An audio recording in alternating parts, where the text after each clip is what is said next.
We have a quorum, and it's time. I call to order the meeting. Item 1 on the agenda, information papers issued since the last meeting. The Secretary has issued 4 papers to members.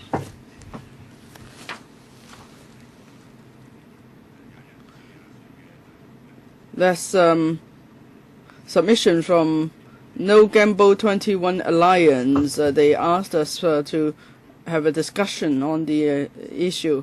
But actually on the 22nd of March this year we already discussed the matter. So members, what do you propose we do? If there's no proposal, I think we will leave it for the time being. Then in that case, let's move on to item 2 of the agenda, date of next meeting and items for discussion. The Secretariat has prepared a list of outstanding items for discussion. The date of next meeting is the 12th of July, Friday, 8:30 a.m. We'll take up 2 items. 1, support and assistance for ethnic minority groups. We're supposed to take up this item today, but because there are 2 other items that are time limited, so that's why this item has been deferred. The other item we're going to take up is matters relating to rural elections. There's item 2 on the list of outstanding items for discussion. This is a legislative proposal. So members, if there is no objection, then at the next meeting we'll take up these 2 items. Thank you. Item 3 on the agenda. Monitoring of private recreational leases. Can we invite the administration in, please? And another paper that the administration is preferred for you is 1299/12-13-04. That's the background brief for your reference. The Secretariat, the Public Complaints Office of the Legislative Secretariat forwarded concern from the Hong Kong Shooters Confederation on the monitoring of private recreational leases. That's paper number CB21355/12-13-01. Attending the meeting for this item, we have Mr. Chung Taek-sing, Secretary for Home Affairs, Mr. Jonathan McKinley, Deputy Secretary for Home Affairs, Ms. Patty Lai, and Mr. Jim Lam. Welcome. Perhaps I should first of all invite Mr. Zhang to take us through the administration's paper. Thank you, Mr. Chairman. Well, we have little time. Yes, we have 3 items, so it's a tight agenda. We'll spend about 50 minutes on this item, or 55 minutes on this item. As you know, we have this long-standing practice of issuing private recreational leases. Some of the clubs have a history of over a century. Today, we are here to discuss the renewal of private recreational leases, PRLs. We consider it from the point of view of sports and recreational development and see if the leases should be renewed. The position of the Home Affairs Bureau is this, that we accept that the lessees, that is the existing clubs, have made their contribution to sports and recreation in Hong Kong. Outside sports and recreational facilities provided with public funding, we have private clubs under PRLs. They are a good supplement to the government facilities. If we take the LCSD facilities and these private facilities together, then the lessees of PRLs provide a quarter of tennis courts in Hong Kong, half of the golf courses in Hong Kong. They also provide water sports center and all the bowling lanes. Some of the Hong Kong sports teams and youth sport teams take advantage of these facilities, and they're able to do well in international sports competition. Of course, we agree the clubs should open the facilities to the public as well, in line with their objectives. In fact, many clubs have opened up their facilities to welfare organizations and youth organizations to provide various recreational and sports training activities. For PRLs about to expire, we agree to renew the lease for 15 years, and all the lessees must open up their club facilities as part of the renewal process. We have made it clear to all the lessees that they should not expect that upon the expiry of the new lease there will be another renewal.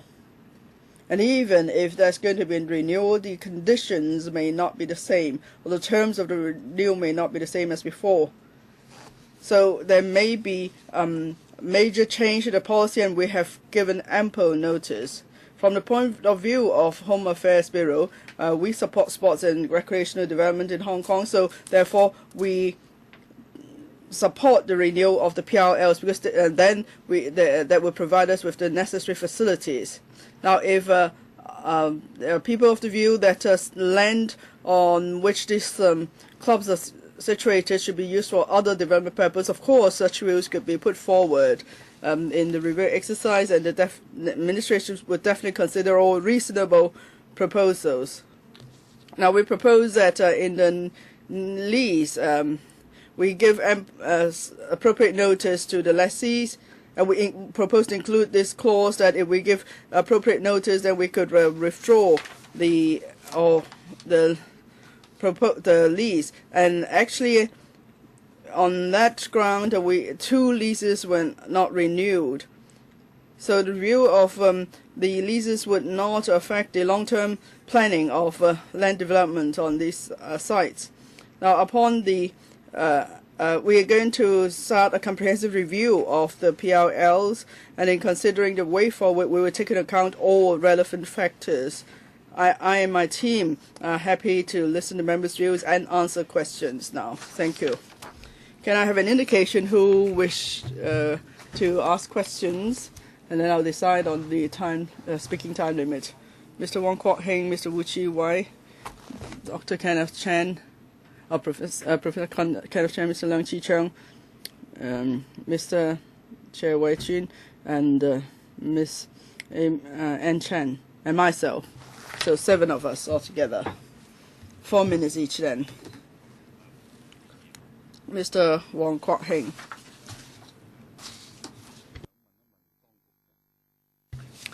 Mr. Chairman, I have a number of questions for the administration. First of all, now you're going to renew the lease for 15 years. So is it a case that the present government is just shirking a responsibility, because at 15 years later it would no longer be a business? Now, one term of government is 5 years, so 15 years is about 3 terms of government. So wouldn't 15 years be too long, the so-called interim 15 years? Why can't it be 5 years? So there's an interim period, and that will give the administration more room to consider the renewal terms. But now you renew the leases for 15 years. So that means there's something for the government 3 terms later.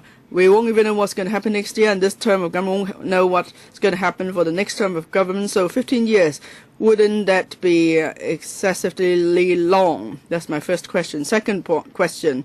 If lessees agree, then they must open up their facilities for at least 15 hours per month. Isn't that too mean? 50 hours a month is less than 2 hours a day. Even if it's just 2 hours a day, it will be 60 hours a month, but now they are opening up for less than 2 hours a day. So for taxpayers, for the public, I think this is far too mean. And they're being very stingy. And then for the lessees, I would say, this is over generous.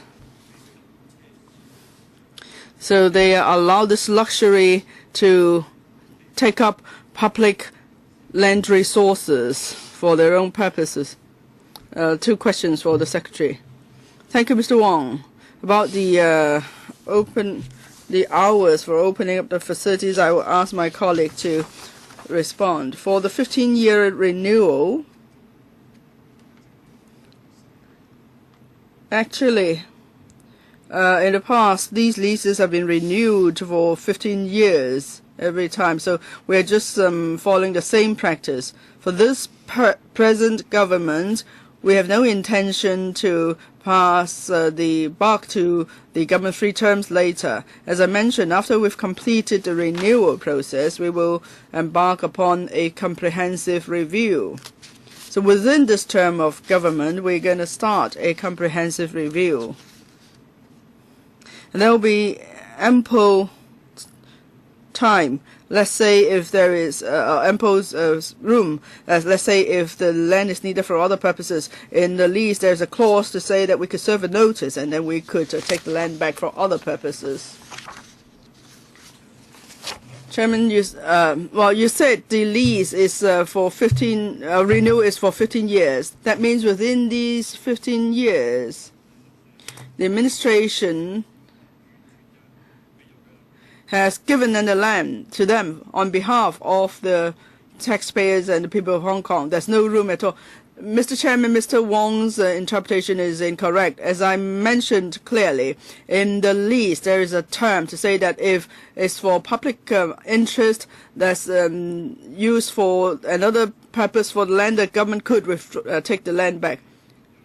But after you have signed the lease, you have to execute the contract. How come you can just change it anytime? I don't follow.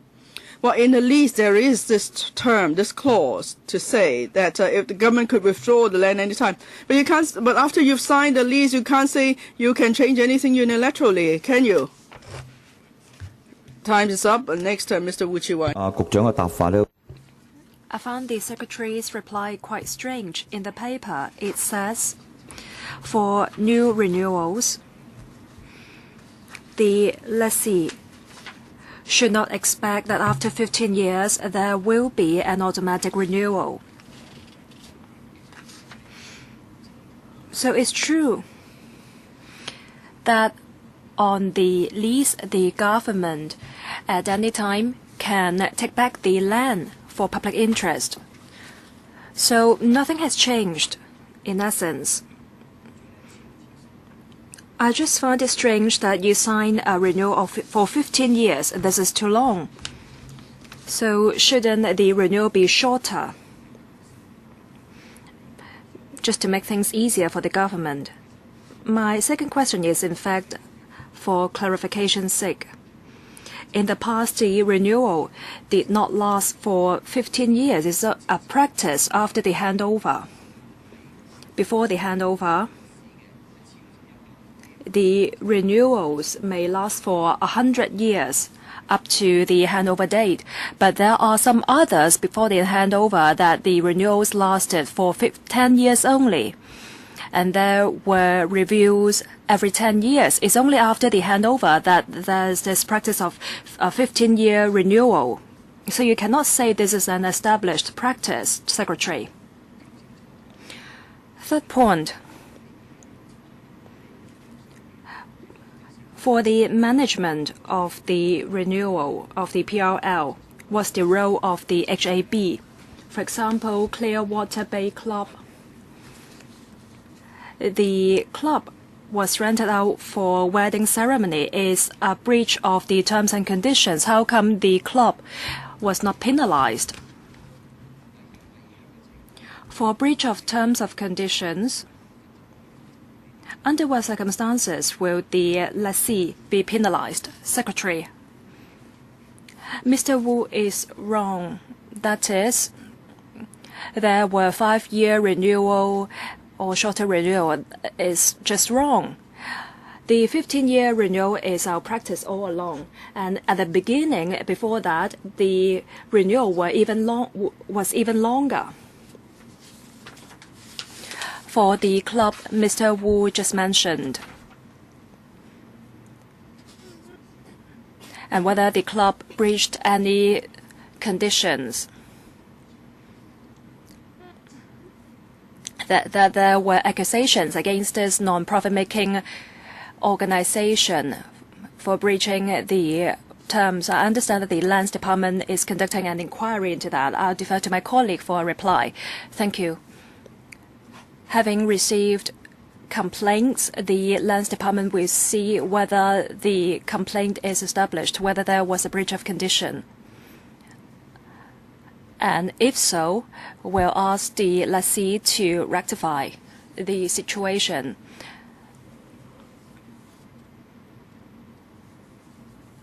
We haven't encountered any situation that it was so serious that we have to immediately take back the land.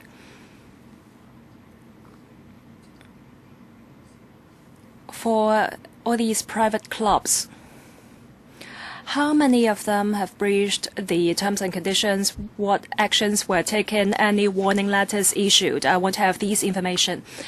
We'll consider your request. What do you mean by that? Does it mean that you will not necessarily give me the information? I don't quite get it. Will I get the information or not?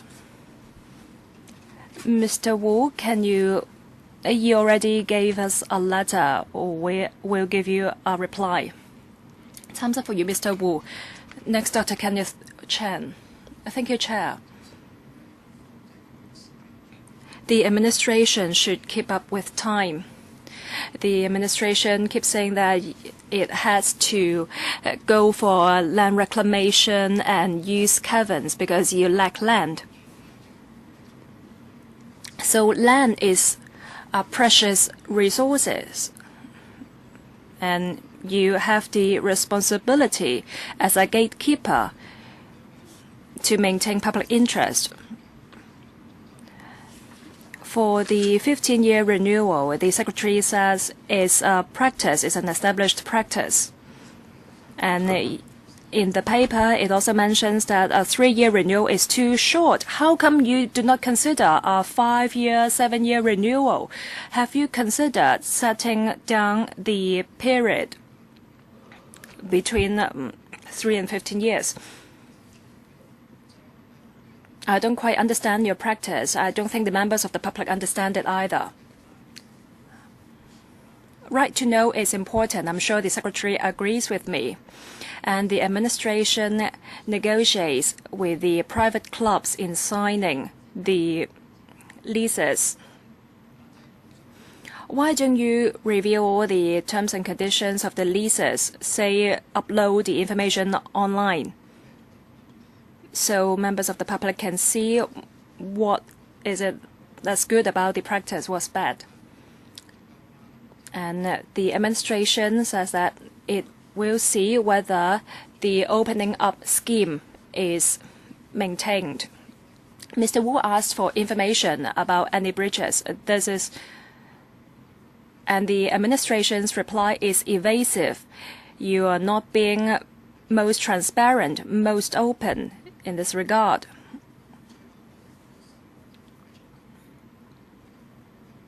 Last point about membership or junior membership. This is strange. Maybe the administration thinks that you're encouraging the organizations to open up. But how come there is an age threshold? Is it because, for example, for golf, you think people of a certain age should take part in this sport? And if so, are you being discriminating against people of certain age? Secretary, we are open and transparent in the renewals process. We are not evasive. As I said at the beginning, the HAB encourages development of recreational and sports activities. As for whether we should renew the lease for 5, 7, or 15 years, from the perspective of sports development, we are of the view that a 15-year renewal is appropriate. And we will carry out a review. We'll take into account the aging population and our future demands for sports and recreational facilities, as well as the development of these resources.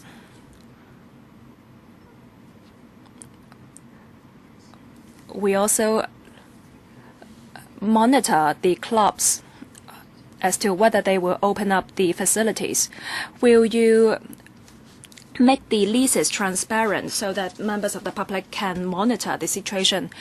The details of the leases, whether they can be made public, I have to seek legal advice. For HAB, there's nothing confidential. What about the membership? Do you think it's a kind of age discrimination? Time's up for you, Dr. Chen. If you want the administration to reply to your answer, please leave some time for them. Next, Mr. Leung. Declaration of interest. The director of Yunlong Sports Association.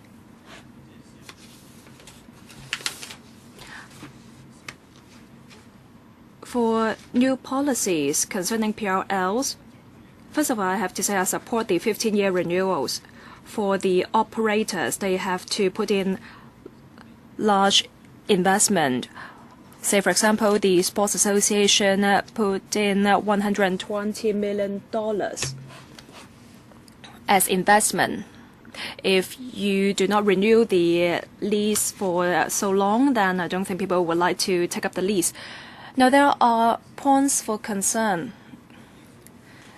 It states in the lease that the facilities should be opened up to members of the public, and the facilities should be opened up for 15 hours per month. Some clubs may not be able to meet the request.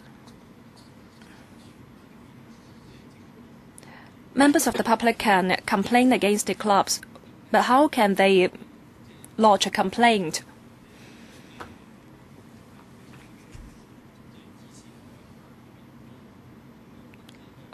In terms of penalty, sometimes it may not be that effective. So I want to know, how can the administration ensure the clubs will open up the facilities? As far as we understand,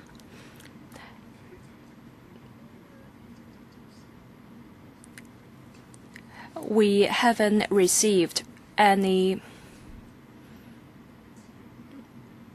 complaints or accusations saying that certain clubs are breaching the opening up schemes. So we believe the organizations have opened up the facilities. Maybe the publicity was not sufficient. So even if they opened up the facilities, the usage rate was low.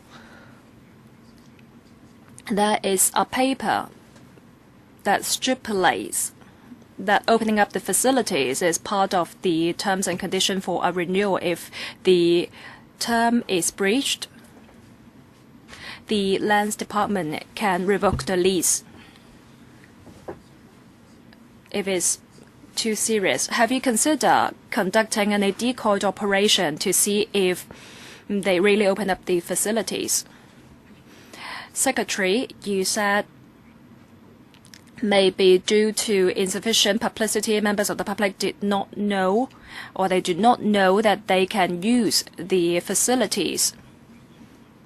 But can you send someone to ask the organization if it's possible for them to use the facilities? If they reject, if the club rejects, then it's a breach. Whether we should conduct decoy operation, we can give it a thought. Or we'll consider Mr. Leung's suggestion. All right, no problem then. Next, Mr. Chun. Mr. Tung Li Share. Questions for renewals. I share Mr. Chen's views. For breaches, the administration will take back the land.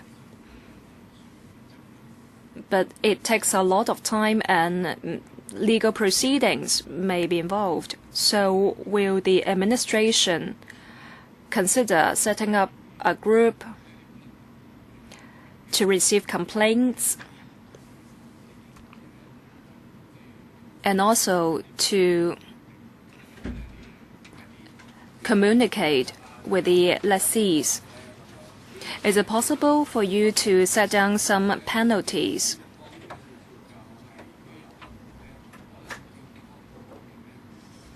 All these will offer flexibility to the administration. Declaration of interest on my part. I'm the member of some of the clubs in the site in the annex.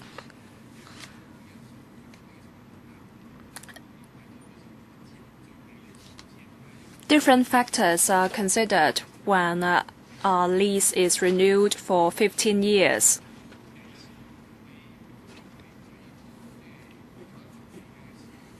And you say you give time to the clubs to negotiate renewal. I think you have to give them ample time.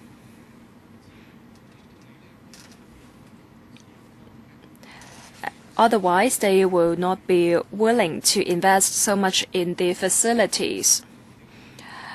Second point about the 50 hours requirement to open up the facilities. How do you calculate the 50 hours and what sort of facilities are required to open up? Do you require every single facility to be opened up for 50 years, or if they open up the basketball court and the squash court all together for 50 hours, you consider they fulfill the requirement too?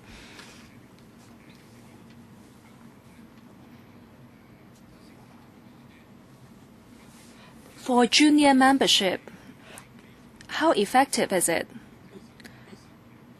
Have the clubs recruited any junior members, and have more members of the public been able to make use of the facilities after the membership program was launched? Thank you, Mr. Chairman. If I may respond to members, now how do we work out the 50 hours? For all these venues, their facilities vary, so we have to talk to each lessee to see under what circumstances they could open up their facilities. For example, some clubs may have tennis courts, swimming pool, bowling lawns, but others may have bowling lanes. So maybe for bowling lanes, from Mondays to Fridays, they may be able to open up 3 lanes for a certain period, swimming pool 2 lanes, badminton courts 3 courts or something like that. But maybe other clubs have only tennis courts, so we will just look at tennis courts. And so that's how we do the calculation, by multiplication. So for larger clubs, of course, the hours would be higher because they have more different facilities, so they could open up more facilities. But then for other clubs, they may be small in scale. Maybe they just have one bowling lawn, so on. Then, of course, the hours could never be too high. Now, before we I'll ask other members to ask questions, we have received a motion from Mr. Wai. The secretary has printed it out for everybody. Is there any seconder to this motion, please? Any seconder? Ms. Helena Wong. In that case, I will deal with it this way. After members have asked all the questions, and we deal with the motion. I believe the administration has received it as well, right? Thanks. Ms. Zan Chan. Yes, thank you, Mr. Chairman. On the renewal of PRLs, there's much public concern.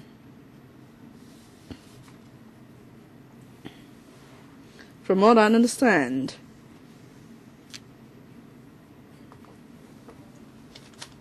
say in the past, when the government grants land on nominal rent for use, or say for community purpose or whatever, usually there's public interest consideration, and you have to seek the support of the district council. So this time round, people ask the question where public interest lies in this case. Now, you're going to renew the leases for 15 years. Well, how come you did not consult the district councils? Secretary, there are many landlords involved here. Some are huge in size. So what is the total area we're talking about, of land in Hong Kong? In the past 2 years, the renewal of these leases, how much land is covered? And how much have you received in revenue? I have another question too. When you first granted the lease, usually there would be conditions attached. Say they have to do this, they have to do that, they have to make so much investment, and they have to contribute to a particular type of sport, and there must be certain outcome. So you have to measure the outcome, and maybe how many clubhouses they have to build, how many courts they have to build, and so on. Now, this would have all been done in the first lease. Now is renewal of leases. Have you made additional requests or requirements? You're asking them to invest more, and how do you measure the performances? I understand the government does not do any auditing for these venues. Now, for government departments, you have to audit the departments, but then for these private clubs, there's no auditing at all. You don't know how much money they make, how much money they spend, how much they pay their office bearers. Maybe they pay the office bearers millions of dollars a year. Have you done any auditing? Now, okay, let's forget about the COI cooperation. Have you put anyone on the boards of directors? At least there has to be some form of auditing or monitoring. Perhaps I'll leave you some time to answer my questions. Secretary? Mr. Chairman, I wonder if Ms. Chang has heard my opening remarks. Yes, I was here before you came. I was sitting here waiting for you. Well, as I said at the beginning, we are renewing the leases because we want to support sports and recreational development in Hong Kong. And of course, these are private recreational leases for private clubs. And of course, there's no question of the administration sitting on the management boards of these clubs. Have you any follow-up? I've asked you many questions, Secretary. You haven't answered all my questions. How much land is involved, and how much how much revenue are you collecting? Well, we do not have information on the land area or the revenue, not on the part of the Home Affairs Bureau. We don't keep such information. Chairman, can you ask the Secretary to provide the information afterwards? Yes, after the meeting, perhaps. Now my turn. I have two short questions for the administration. Paragraph 6 of the paper, it says that there are two landlords because they involve redevelopment, so the two leases are not renewed, and another two leases have not been renewed because the facilities on site have ceased operations. So what do you plan to do for those two sites? Are you going to keep them for recreational purpose? I receive complaints often from the national sports associations. They say they have great difficulties booking government venues. Now you are renewing leases with these clubs. So have you done anything to help national sports associations, NSAs, which have difficulties in finding venues for practice? Maybe there could be better arrangement for NSAs to use these sports facilities of private clubs, because NSAs, of course, are involved in training sports talents for Hong Kong and in promoting the relevant sports. So what is the government's role here? Are you playing an active role? I'll ask my colleague to answer your first question about the four sites, the future land use. Second question, definitely, we have done it. NSAs, if they need venues for training, definitely these PRL sites provide time slots for them so they could train their athletes. Perhaps I was too quick in my opening remarks. I actually mentioned this point. the Hong Kong teams, Hong Kong national team squads or the youth squads, they do train in these private clubs. Now, I'm asking whether the government is playing the role of an intermediary. And I understand, I'm sure many of the NSAs approach the venue management directly, but I want to know if the government has taken the opportunity of the lease renewal to do more to help the NSAs. In short, Mr. Chairman, we have been doing it. For training of athletes by NSAs, we attach great importance to that. Who's going to take up the first question? Ms. Lai. Thank you, Mr. Chairman. For the 4 sites, 2 leases have not renewed because of development plans. But it only means that we haven't renewed the PRLs, but now these sites are being used on the basis of short-term tenancies. The Land Department and the Planning Department believe that we could allow the lessees to continue using the site on the basis of short-term tenancies. But afterwards, what the land will be used for, that's no longer under the auspices of the Home Affairs Bureau. For the other 2 sites, they've ceased operations, so the leases have not been renewed, and these 2 sites have been returned to the government. And again, these 2 landlords are no longer in charge of the Home Affairs Bureau. You mean you're not keeping these sites for recreational purposes? Well, there's not yet a policy, so we won't consider it. So, in other words, it's possible that we have lost out on 4 private sites for sports and recreational purpose. Can I put it that way? Yes, I suppose you could put it that way. Next, Mr. Chen Chi-chun. And I ask the Secretary to say this again clearly to the public. You said earlier for these PRLs, doesn't matter what the renewal term is, 10 years, 15 years, or 20 years, as long as there's a major change in government policy. So for public purpose, you could serve appropriate notice and then take the land back, right? In the past, has there been any such cases? Do you have to pay compensation to these clubs? The second question, the minimum opening up hours of 50 per month. I think it's a number game. You're just trying to cook up figures to tell the public they have opened up their facilities to the public. So looking at the figures alone won't be enough. We need to look at the actual usage. And we want to know whether it's user-friendly. I can give you an example. Because of the Northeast New Territories case, we visited the Fanling Golf Club, 150 hectares of land there. But we find out that even if we're not members, we could use the facilities, but we have no information about it. We visited the website, is in English only.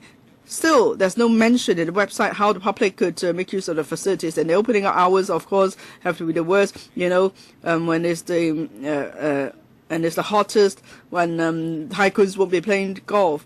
But then for the general public, they wouldn't even dream that they could actually walk into the club and use the facilities. So that's by way of example.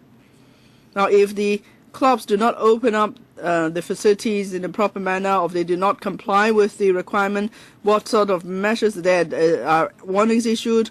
How many warnings are issued before you will take back the site? And would there be a point deduction system? That's the second question. Third question. Now, paragraph 14, you say you're going to have a comprehensive review of the policy. Will it just involve the Home Affairs Bureau? Or what about the Development Bureau? Will it be involved? Because one area of the review is about land use. So maybe for new territories and Northeast New Territories, maybe they will say whether you've considered resuming the golf club for land development, and then they will say, well, it's just a matter for a different bureau, right? Now, in the renewed lease, there is going to be a clause to say that if for public interest, the site could be taken back. So it's already in the lease. There is this clause. Have you taken back any sites in the past in this manner? From what I could recall, or at least I'm not aware of any land being taken back based on this clause. Just now we said that there are 2 sites handed back. It's only because the leases have expired. Okay, during the term of a lease, whether there's a need to take the site back. I think I have to ask my colleagues to check the information. But at least in the renewed leases, there will be this clause. Your last question, comprehensive review. Yes, the comprehensive review does cover various aspects. As I mentioned, our policies are people-based. So as we look ahead, with an aging population, what are needs in terms of sports and recreational facilities? Would more people be playing soccer, or would more people be doing Tai Chi, for instance? So in terms of land use, what is the land use demand for recreational purposes, and what is demand for housing purpose? Sorry, you've used up your time. I don't think we can have a second round, so there's nothing I can do. I asked earlier how many members wish to ask questions. There were 8. I sort of drew the line, and 4 minutes each. Now there are 6 other members who wish to ask questions. Now we have very little time. So for the next batch of first round, I will have to limit it to 3 minutes because we still have to deal with the motion. 6 members are on the list: Dr. Fernando Chung, Mr. Wong Kwok-hing, Ms. Sit Ho, Ms. Helena Wong, Dr. Lam Tai Fai, and Mr. Hon Kwok-hing. So 6. I will draw the line there. No other members will ask questions after that. Okay, 3 minutes each. Dr. Fernando Chung. Thank you, Chair.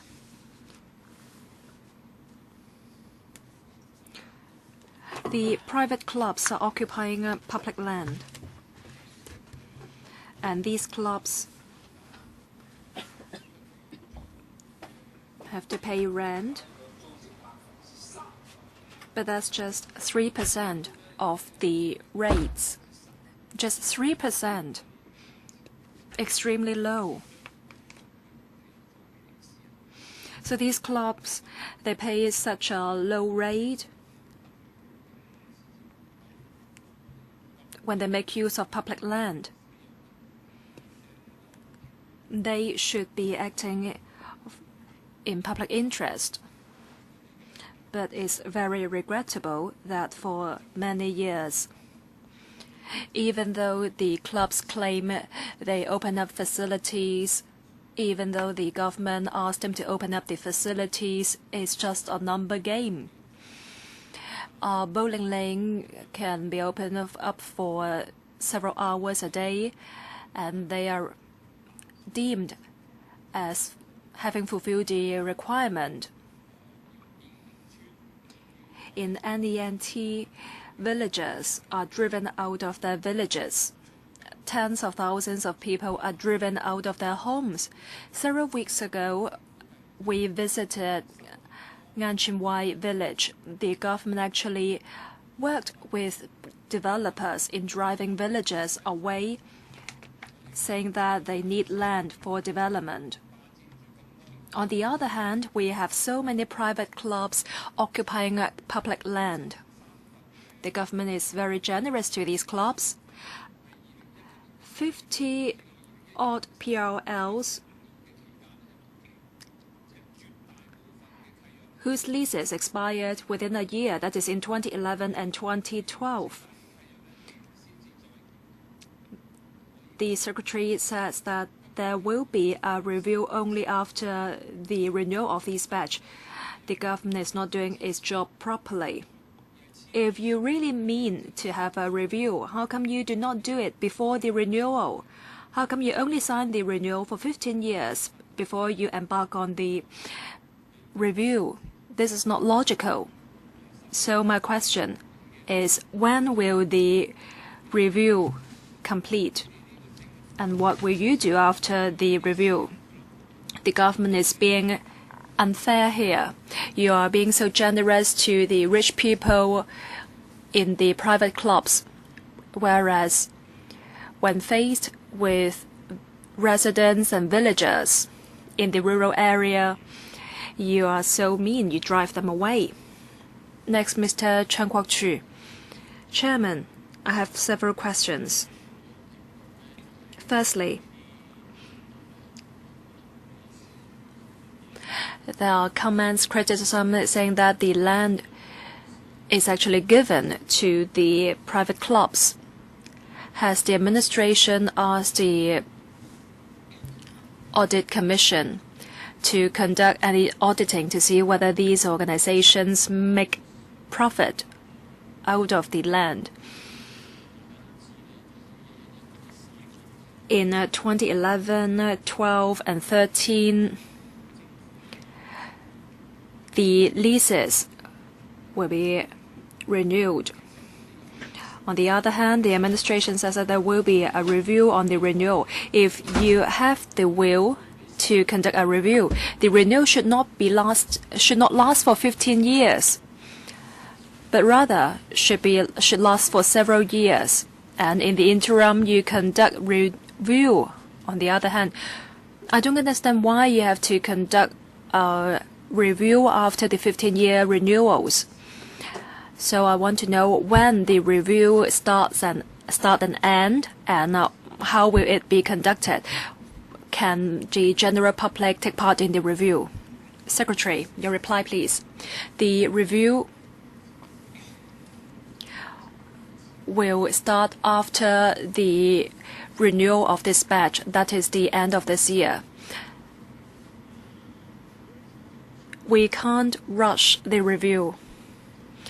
We need various kinds of information. For example, we need to know the demographic change and the facilities to cover and the allocation of land and our position of sport policies. We want to go for high quality.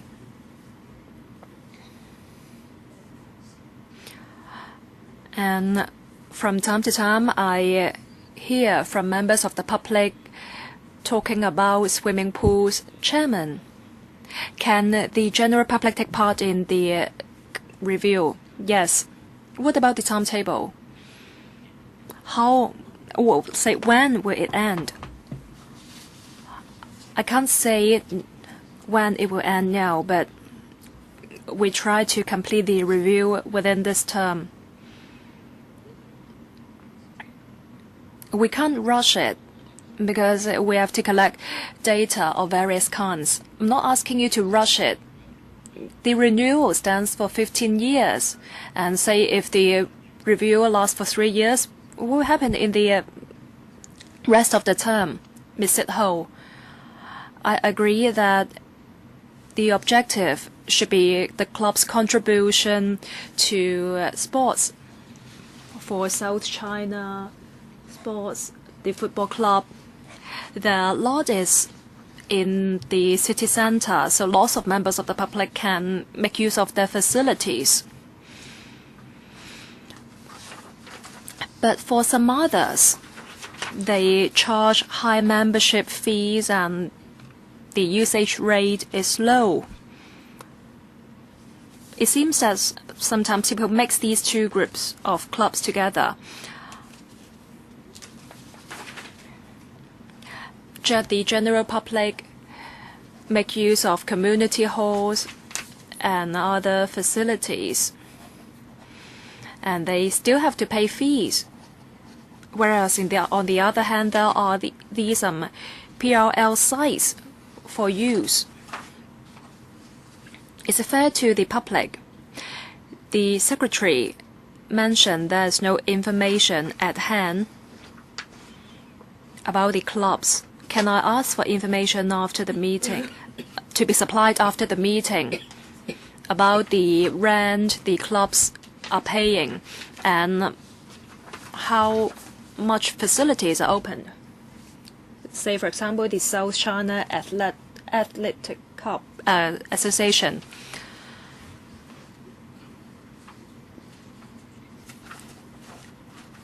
If the membership is exclusive and the membership fee is very high. Still, these clubs enjoy nominal premium. This is unfair. So may I ask for information about rent and total area and number of members of these clubs so we know how to separate the clubs into two groups to follow up. The secretary said that the land can be taken back at any time, given that the government gives notice to the clubs.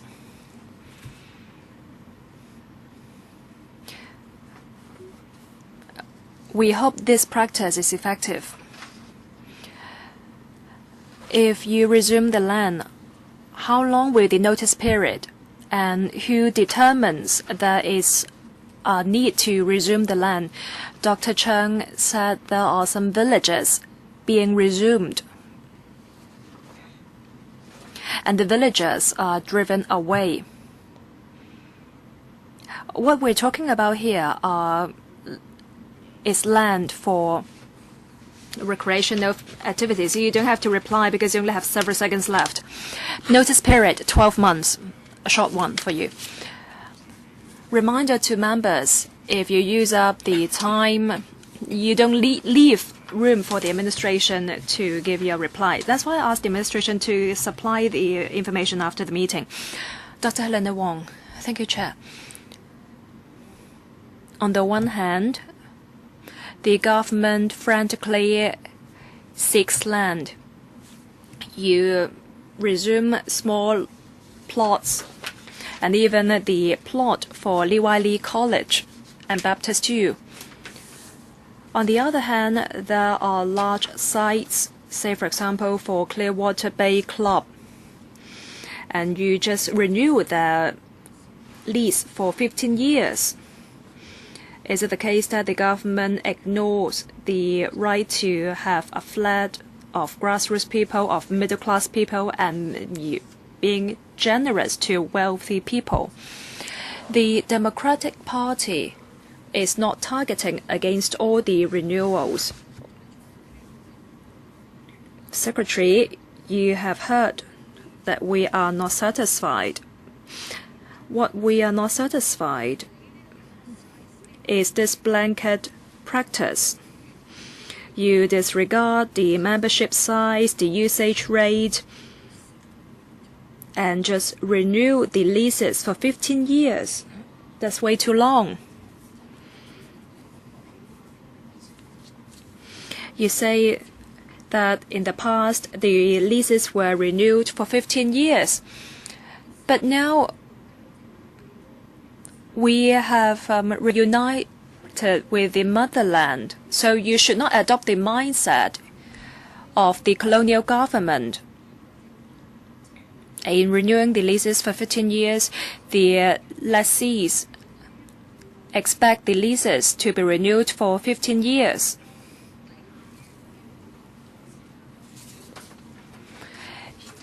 It states that, or you said that you can resume the land at any time given that there is public interest, and you give them 12 months notice. In that case, how come you renew the leases for 15 years and as a result mislead the lessees into thinking that they do not have to observe the terms? I think you are lazy and you simply adopt the past mindset, or you are being lenient and generous to the clubs. A 15-year lease lasts for 3 terms, and this practice is not responding to public demand. Next, Mr. Lam Tai-fai. There are many issues in the community to be addressed. Some of them are the housing needs. The administration thinks this is one of the major issues to be addressed. People wonder if you can resume the PLL lot for public housing development. I'm sure the Secretary is aware of it.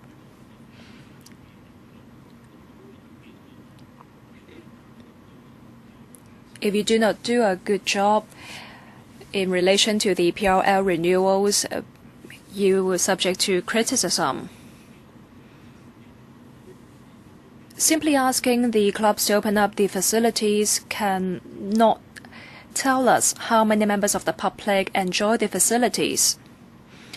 Many members, like Dr. Helena Wong, said that land is precious, and a small plot owned by the Li Wai Li College was taken back and given to the Development Bureau to build luxury housing. I think the Secretary for Education was very bold. Now, the golf club in Fanling, it is over 100 hectares. Will the government take 7-10 hectares from the lot to build public housing?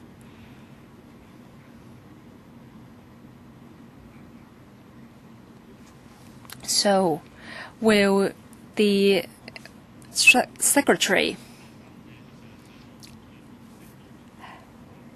learn from Mr. Eddie Ng? Say, for example, take some land from Clearwater Bay for public housing development. Will you do that? It's our government, and it's also Mr. Lam's government. I'm sure Mr. Lam also looks at the development of sports and recreational activities. But you have to strike a balance. I'm sure Mr. Lam agrees that we need more of such facilities to promote sports in Hong Kong. So your answer is no then. From the perspective of Home Affairs, our priority is sports development. The last question, Mr. Kwok-hing. Thank you, Mr. Chairman. As the Secretary has pointed out, this is historical problem. It's part of the history of Hong Kong. And we've come to this stage. We see there's diversified development in Hong Kong. We have housing supply. We have public facilities. We also have private facilities. That's how the community is like here in Hong Kong. Some members suggested perhaps for Clearwater Bay Golf Club we should build public housing on there, but do Hong Kong people really want to do that? I have reservation myself. We can't just have one form of development in society. I think the government should have proper monitoring upon renewal of the PLLs. We must make sure the clubs are effectively operated so we can accept the 15-year renewal. But then how can the facilities be opened up to the public in a better manner? Because after all, these are public assets. So how can we do it better? That's the point, really. In the last term of the Legislative Council, we discussed this matter at the Home Affairs panel. We asked the administration to make sure that small opening up. I see from this paper you have taken some measures, but can you do even more? And can you ensure that clubs won't try to make money from the club facilities? We know that some clubs are renting out their venues for parties, for private functions, and so on. So can you do more there in terms of monitoring? Secretary? Thank you for the views. Now, we'll see how we can do better in terms of monitoring to prevent breaches, major or minor, of the lease terms. Definitely, we ought to pay attention to that. and we will certainly consider the suggestion very carefully. No other follow-up? Fine. So members have asked questions. There won't be a second round. We have just received another motion from Ms. Ann Chen. Any seconder, please? Mr. Christopher CHUNG. I have studied the two motions, and I have also discussed with the Deputy Chairman. I don't see any contradictions between the two motions, not an amendment actually, and the clerk shares my view. So these are two separate motions. In that case, I would deal with the motion in the order in which they've been submitted. First, the motion moved by Mr. Wu Chi-wai and seconded by Ms. Helena Wong. I want to state that the administration is against Mr. Wu Chi-wai's motion. Yes, I will deal with it. I will give you a bit of time to speak on it. I propose that we shall first deal with the motion moved by Mr. Wu Chi-wai and seconded by Ms. Helena Wong. The wordings of motion are before you. I'm sure you have both read the motion. I don't see the need for discussion because just now members have already had a chance to ask questions. There's only one. There's very little time left. I'll only give Mr. Wu Chi-wai 1 minute to explain his motion, and I'll also give time to the administration to briefly respond, and we'll deal with both motions in the same manner, okay? Mr. Wu Chi-wai, please. There are two parts to my motion. First, the renewal of 15 years I think is far too lengthy. Many members have spoken today, and they have said that the renewal for 15 years is far too long. The second point is very important now. This has to be targeted. We're only talking about clubs taking up a lot of land, but with very few people enjoying the facilities. Then we believe the leases ought to be withdrawn. So one is about principle, the other is about the actual operation. I hope members will support my motion. Thank you. If there are no other questions, can I now ask the administration to give a brief response within 1 minute, please, Secretary? Mr. Chairman, the administration is against this motion. In terms of principle, the handling of land issues is a matter for the Hong Kong SAR government in accordance with Article 7 of the Basic Law. And in terms of actual operation, this motion cannot be actually implemented because it asks the administration to withdraw some leases for certain clubs, and it does not specify here which clubs. That is, for which clubs the administration will take back the sites at once, so it's not possible to implement this motion. Okay, if there are no other questions, I'll put the motion to a vote. Only members of the panel may vote on the motion, okay? We'll vote by show of hands if there's no objection. Yes, please. Oh, you asked for a division. Next, we have to ring the bell.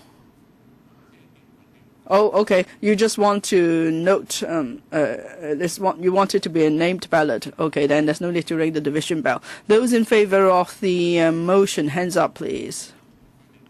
Please keep your hands up because we need to record the names.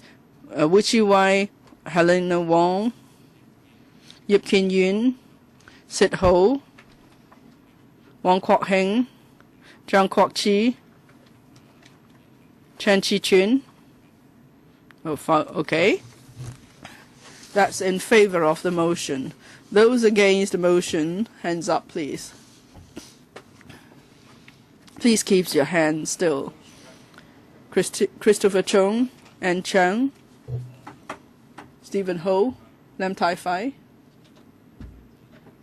Lang Chi Chung, Yip Kwok-hing, Tony Che, Yu Si Wing.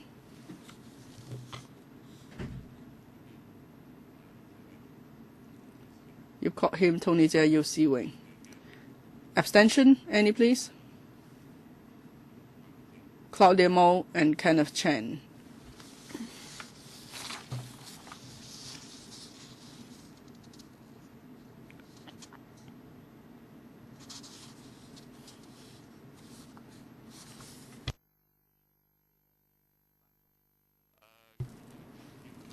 Seven in favor, 8 against, and 2 abstentions. The motion is not carried. So now we go to the second motion, moved by Ms. Ann Chan. Again, I will give Ms. Chang 1 minute, and then the Secretary the Administration will also have a minute. Ms. Chang, please. Thank you, Mr. Chairman. It doesn't matter whether renewal is for 5 years, 10 years, or 15 years, whether it's a new lease or renewal. It does not matter. I think in future, when the administration renews the leases, it has to consider whether the lease ought to be renewed. So that's why we believe the administration should set up regulatory and auditing mechanism. Only then you can see if the clubs have met the requirements of the government and whether they have made good use of the land. And then we believe they ought to open up their facilities further to the public. So that's the whole purpose of the motion. Secretary, I have no comment. I respect members' views. In that case, let's deal with the motion. I will put it to a vote. Does any member wish names to be recorded? Otherwise, we'll just have a simple show of hands. Or Ms. Ann Chiang asked for names to be recorded. Those in favor, hands up, please. Claudia Mo, Sid Ho, Helena Wong. Actually, all have raised their hands. So no objection, in other words. So all in favor of the motion, and we'll record the names. The motion is carried. If there is nothing else, I have to conclude the discussion of this item. Let's move on to the next item. Item 4 in the agenda, first territory-wide survey on intangible cultural heritage, ICH. Ms. Claudia Mo. Oh, you just indicating a wish to speak? Fine.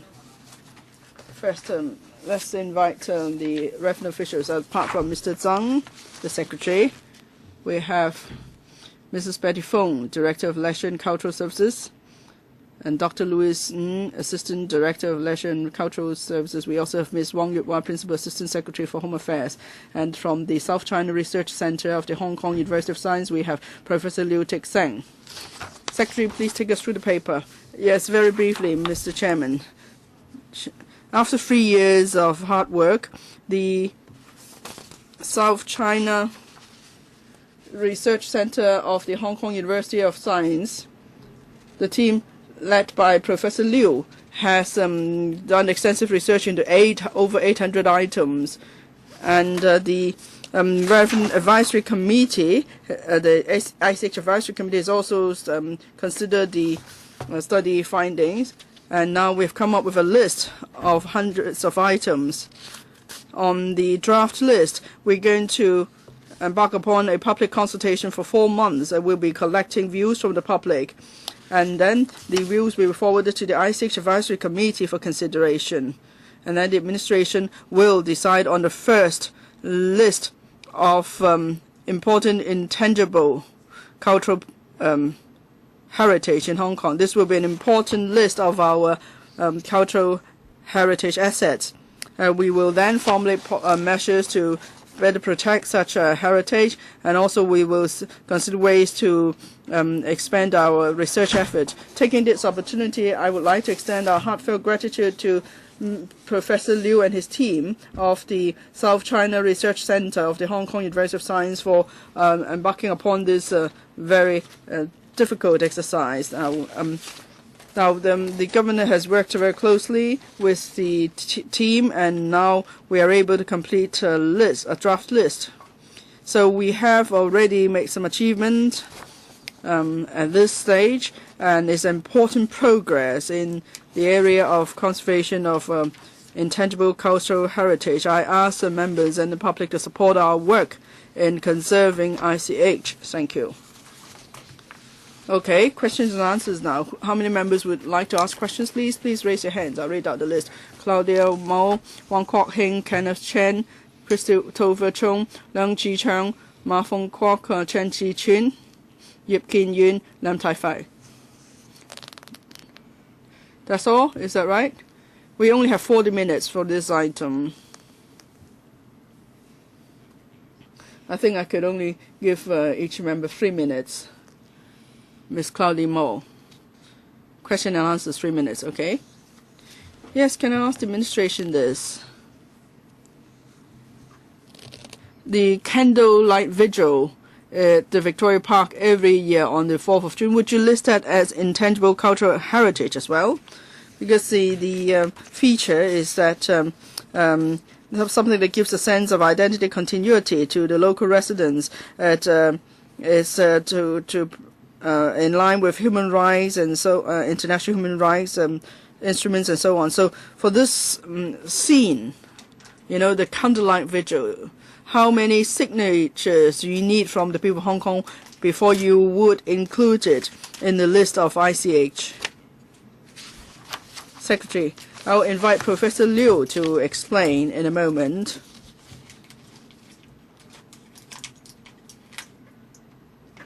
The criteria for inscription in the list of ICH. But a short answer to Ms. Claudia Lowe's question is that we have not considered including the candlelight vigil on the 4th of June in the list of ICH. Professor Liu, when we conducted the survey, we based it on the Convention for the Safeguarding of the Intangible Cultural Heritage by the UNESCO. It's about something being passed on from generation to generation. And so we have explained in the paper what factors we have taken account as we conducted the survey. You know, if it's passed from generation to generation, of course it has to be several generations, at least 2 or 3 generations, before it fits the bill. As we considered lineage continuation, usually it's 2 or 3 decades. That's a generation. Can I follow up, please? 3 decades, but it's already 24 years. Does it mean that 6 years later it could be considered? Professor Liu? You know, if it's to be passed from generation to generation, then it has to be 2 or 3 generations. So our understanding is that it will be 70 or 80 years. So it has to be 70 or 80 years before you will consider it cultural heritage. Yes, that's more or less the reference period. Because every day in society there are many rituals and events being held or created. And of course, Hong Kong is is a diversified place. We know that it's pluralistic, rather. And there are many different forms of traditions. There are many different ethnic and origins. So without such a reference, it would be difficult for us to conduct a survey. But if it's just time, if we're just talking about time period, I think your time is up. Next, Mr. Wong Kwok-hing. Thank you, Chairman. I hope the Secretary or the Professor can answer my question. Let me give you an example. The 1911 revolution is closely related to Hong Kong. Some incidents related to the revolution actually took place in Hong Kong. Will these events be considered in your inventory? Because they have been around for 7 or 8 decades. And the strike of sailors also had a history of 8 or 9 decades. Will you consider these events, particularly the strike I talked about just now? This is a form of collective memory and is a worldwide event. 3 years and 8 months. It has not been around for 8, 9 decades.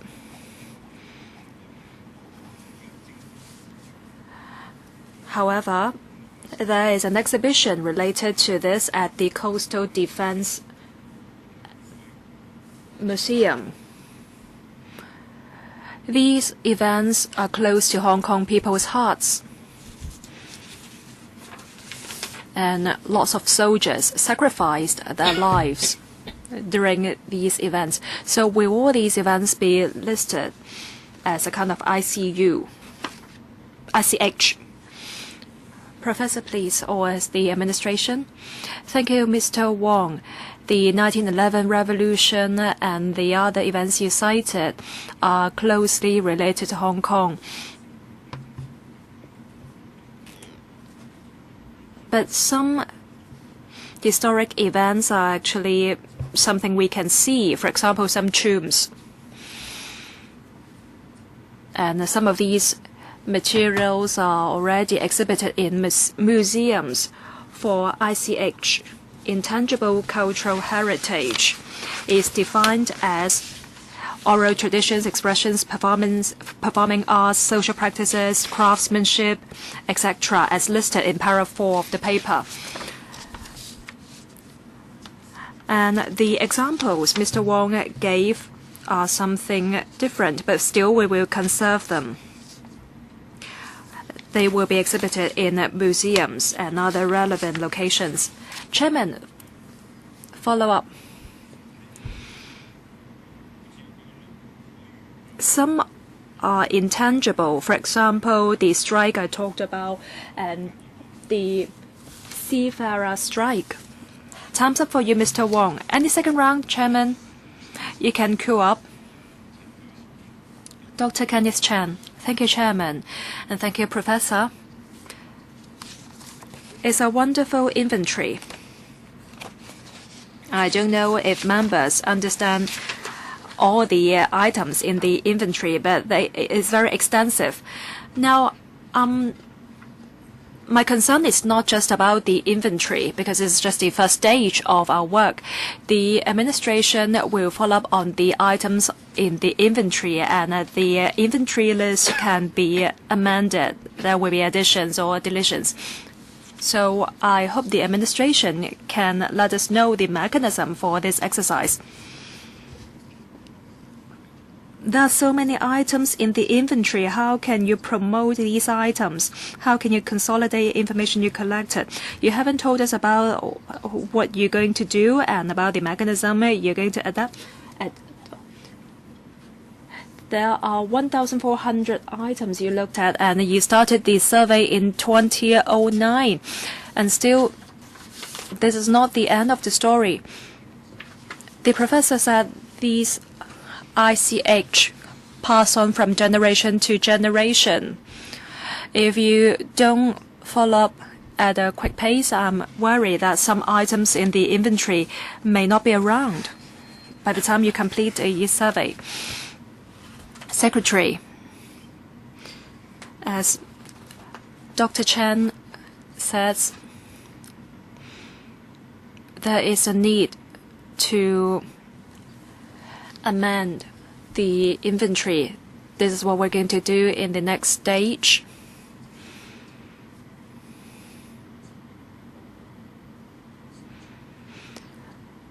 We have to see how the ICH can be transmitted from generation to generation.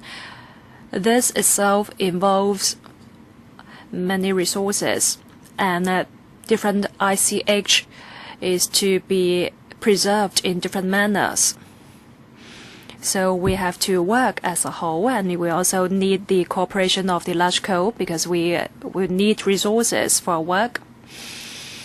We have started our research, but we haven't got anything concrete yet. Will you set up a museum or a database for public participation?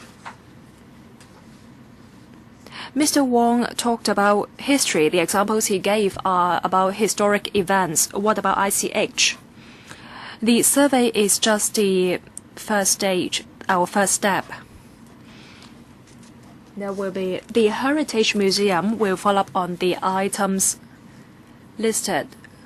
we also set up a working group to follow up on the inventory. So there will be a long-term mechanism to follow up on items in the inventory. The secretary is an editor.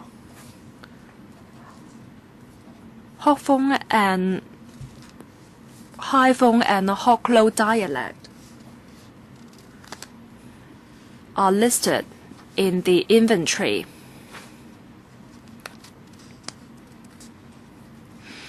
I wonder if the way these two items are written in Chinese should be different, because I believe you should use a different character here. For Wing Chun, there are two ways of writing the same thing in the inventory. So are we talking about the same Wing Chun, Kung Fu?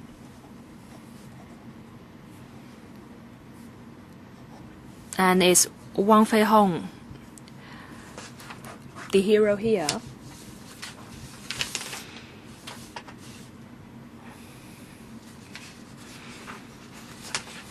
For some other practice, for example,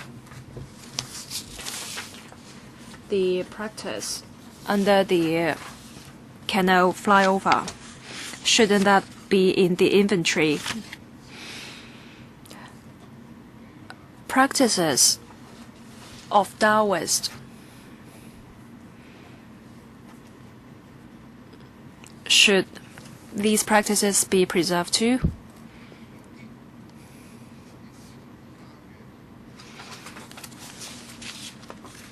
Some activities in the community are superstitious in nature.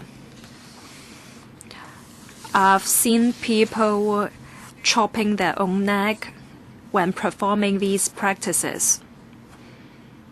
Should these dangerous practices be preserved?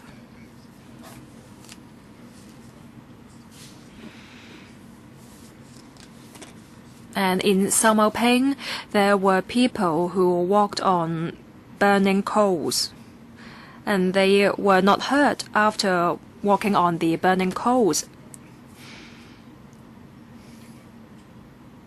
Calling up spirits, should that be preserved too?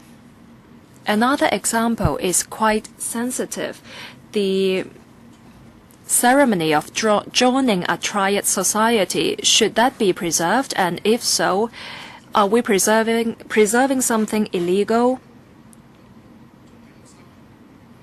You can't rule out there are still triad members in Hong Kong.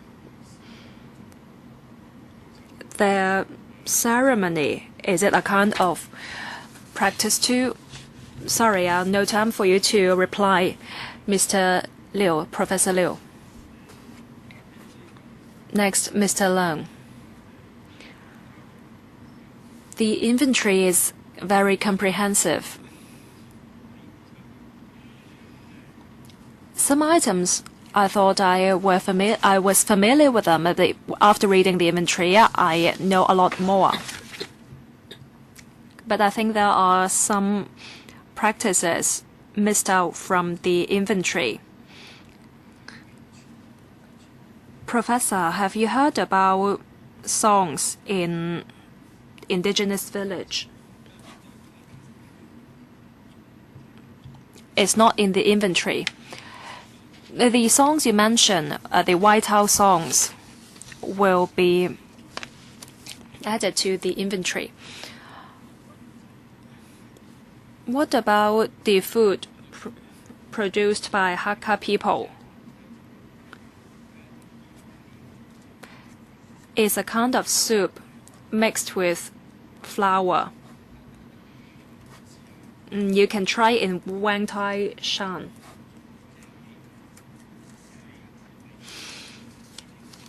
It's transmitted from generation to generation, and you can try it in White House.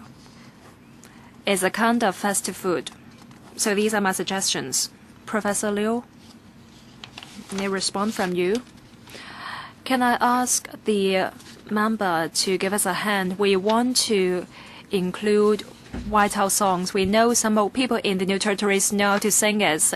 So can I ask the member to give us a hand in the research? What about the Hakka food mentioned? We can follow that up. Perhaps you can liaise with Mr. Leung after the meeting. No follow-up from Mr. Leung. I'm going to ask the next question. Question for the administration. I think the report by the UST is a very good one. There are 7 suggestions. One of them is about the mechanism.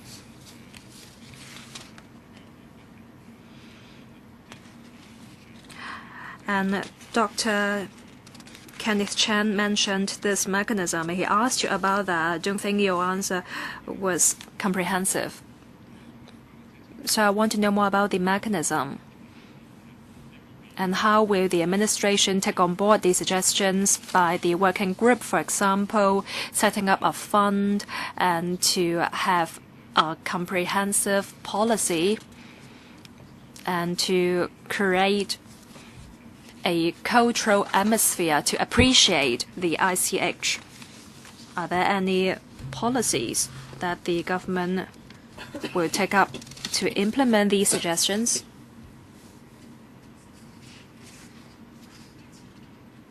This mechanism is a regular one.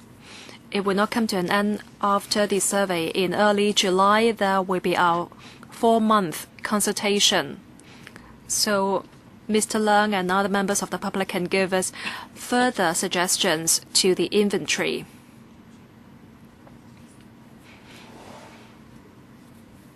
After we've received the views and suggestions, colleagues from the Heritage Museum and our colleagues in the department will follow up on suggestions. There will be public sessions after the consultation too. So this mechanism will be an ongoing one.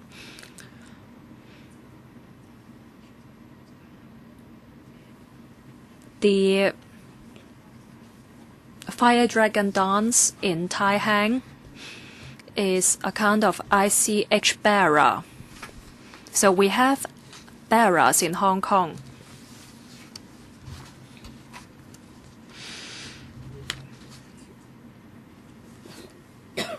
So for this is something that is of a higher kind, higher rank, but we need ICH bearers. What about policy in the community and the fund? There is a fund, the David Wilson Fund, for ICH bearers.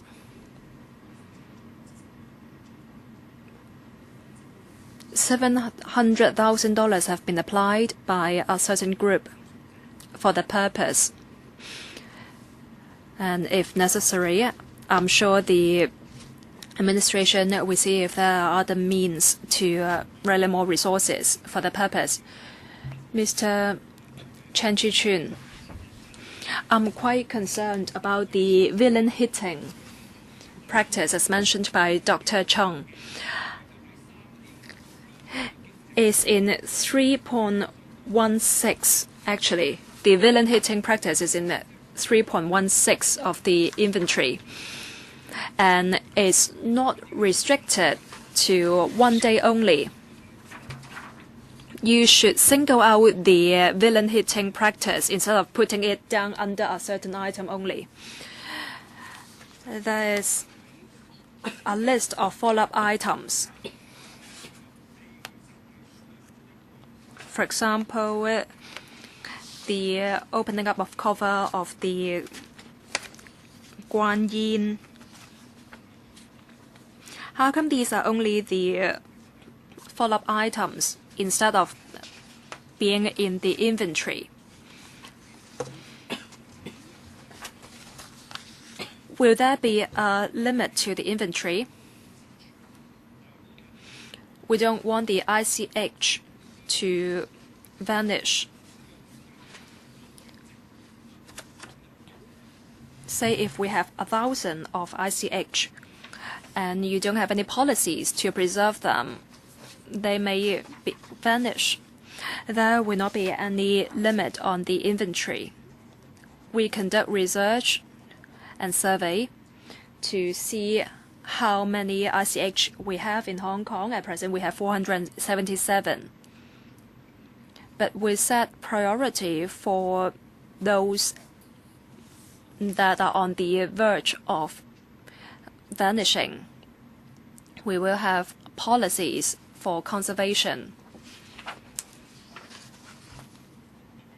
For ginger, I'll defer to Professor Liu. I don't think there's a need for a reply. How come even for some high-ranking practices, they're only considered as follow-up items? After looking at 700 items, we held meetings to discuss every single item. For the items in the inventory, in the draft inventory, they are agreed by all members on the committee to be listed in the inventory. There are many items we are not familiar with. However, in the follow-up items in that list, there are some that we are very familiar with.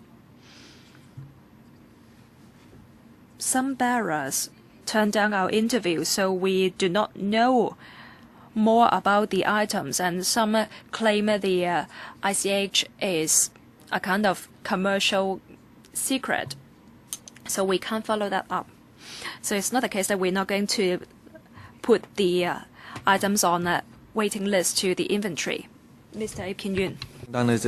We see a very good inventory. We must thank the professionals for preparing this inventory for us. It covers many items. That means follow-up work can't be on each and every item because the resources are limited. And if you look at the inventory, for some of the items, if we don't do anything about it, very soon these some of these items may vanish altogether. So it's a long list. We have identified so many items. Of course, we need to do something to record them or to keep them alive, or even revitalize some of the items. We just want to make sure that they will stay with us. So that's all about transmission from generation to generation. And for the concrete work to be done, I think after the consultation, you will need to do some form of selection. So can I find out a bit more? In terms of evaluation or selection or shortlisting, do you have any preliminary ideas on the possible criteria now? In NXP, there are 5 factors. You know, the uniqueness of Hong Kong and historical value, etc. All these factors you will consider. You know, among the 5 factors, would there be different weightings?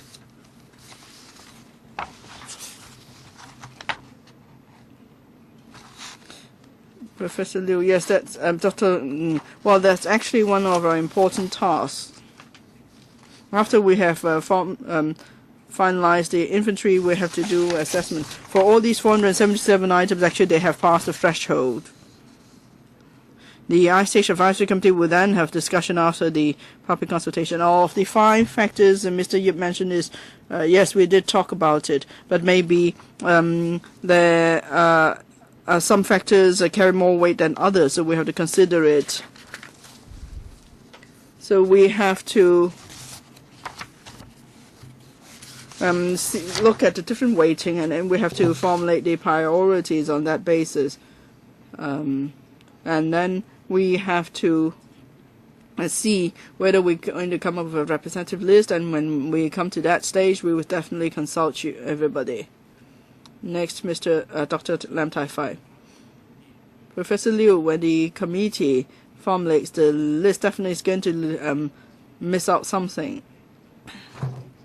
You know, taking advantage of others is also one form of ICH. Just now, Mr. ICH is taking advantage of Mr. Christopher CHUNG, is trying to accuse him wrongly of something. So that's one form of Chinese Hong Kong culture. Hong Kong style milk tea, coffin manufacturing, tombstone inscription. All these items are on the list. Now, I'm not an expert. I cannot tell if it's appropriate. But can the government grade these items, say from grade 1 to 7? And then for different grades, then there will be different means to preserve these ICH. You may want to promote some of the items. Some may, some of the skills may be lost. For instance, in making certain food items like the rice dumpling. My wife definitely can't make rice dumplings. And what about the Jiao festival in Cheongchao, the fire dragon dance in Taihang, and just now, of course, in Tongchong we have this tiled dragon boat parade, and the Yulan Ghost Festival. We have over 1 million Chiu-Chao people in Hong Kong. Apart from Georgia, most of the Chiu-Chao people love Hong Kong, love the country. And the Yulan Ghost Festival is so strong, is a national great heritage. So what are you going to do to support the Yulan Ghost Festival so that it could be further promoted? And instead of just it's not just a festival for the Chiu-Chao population, but for all in Hong Kong. Do you have any time frame? 3 questions I have asked, actually. Grading of the item. Definitely there will have to be 2 categories, because for the 477 items, the entry threshold is a bit low. They are in the list because they've met some conditions of the convention. But if they're going to make it to the representative list, and the threshold would be higher. So that's why there's need for more meetings. And so say for rice dumpling, maybe it will make it, maybe it won't. If it makes them national grade, even if it doesn't make them national grade, definitely will be in the Hong Kong's representative list. What about the Yilan Ghost Festival? For the four items which are already in the national list of ICH, they were announced in 2011. And for these 4 items, they have attracted much attention from both locals and foreign visitors. So it's true, when items are included in the list, it helps their promotion. You haven't said what you did to support it. The relevant Yulan Association has done a lot. And you mean the government doesn't support them? No, we have given them support. We're going to publish a book for them. I think time's definitely up. So we've drawn the line, but after that, Mr. Wong Kwok-hing has asked to speak. So last member to speak on this item, Mr. Wong Kwok-hing, please. I would like to thank the University of Science and Technology for this excellent work. It's about systematic collection of information on the ICH is an immense task. And now you've come up with so many items, so at least we know where we're heading. So it's no simple task. It's true all around the world. Every country is doing a lot to promote intangible cultural heritage. As ICH helps people of different places to learn more about their own country, their own history, and they will in turn be a stronger sense of identity. Now in Hong Kong there are already 4 items in the national list, and Dr. Lam Tai-fai has been mentioning it just now, Jiao Festival and so on. Please watch your time. The Tai-o Tun, the festival, the fire dragon dance and so on. Yes, it's true, these items are something we take pride in Hong Kong. But what about going further? Okay, these 4 items are in the national list. Do we have another batch of 4 items on the list? When will they be included? The second question, some Ice Age items are the danger of extinction, of vanishing. So has the government considered using any resources to preserve these Ice Age items? Director. The national list of Ice Age, we have to wait for invitation from the Ministry of Culture. I understand the Ministry of Culture doesn't extend invitation every year. It will only do so every now and then. We haven't yet received invitation for the fourth batches. But we have already done a survey now, so we could pick some items in our survey for declaration. That's already the mechanism that's been established. So if there is another opportunity, definitely we'll identify items from our own inventory for submission to the Ministry of Culture. And another group of items that we deal with first must be those at the danger of vanishing. For example, the Tai-O Dragon Boat Parade. Now, it was about to vanish, but after we've declared it and we've given it some resources support, and you can see now this item has been revitalized, this event. So we will definitely pick items that need our attention first, that is those at danger of vanishing, such as the Tai-O Dragon Boat Water Parade. Okay, so that's all for this item. There won't be a second round. Thank you, the administration, and in particular, thank you, Professor Liu, for coming to share your views with us. Item 5 on the agenda, the operation of the Tin Sao Bazaar in Tin Shui Wai. At the last meeting, we decided to invite deputations to this meeting. 15 deputations have asked to speak today. Perhaps we could invite them in, and we also invite the administration to come in. The secretary has prepared a paper for you, CB bracket 2129I/12 to 13 bracket 08. That's the background brief prepared by the secretariat. Yes, the deputations are coming into the conference room. Perhaps, to save time, can we first of all invite the secretary to take us through the paper? Sorry, speaker's not coming through. Now, the purpose of setting up the Tin Sao Bazaar is to provide more shopping choices for local residents and to create local employment. Now, the bazaar was planned over a short time span. It started operation in February this year. There are 152 stores. Over 60% of the store operators are underprivileged individuals with low income or are on the comprehensive social security assistance. The Hon WONG group of hospitals operates the Tin Sao Bar on a non-profit making bazaar on a non-profit making basis. We are closely watching the operation of the bazaar. We are listening to the requests and views of store operators, district councillors, and other stakeholders. And then there are TBUGH staff on site to listen to views and to provide assistance where necessary. The paper has reported on the latest operation status of the bazaar and the ongoing enhancement measures being taken. Perhaps I will go through several of the items of concern.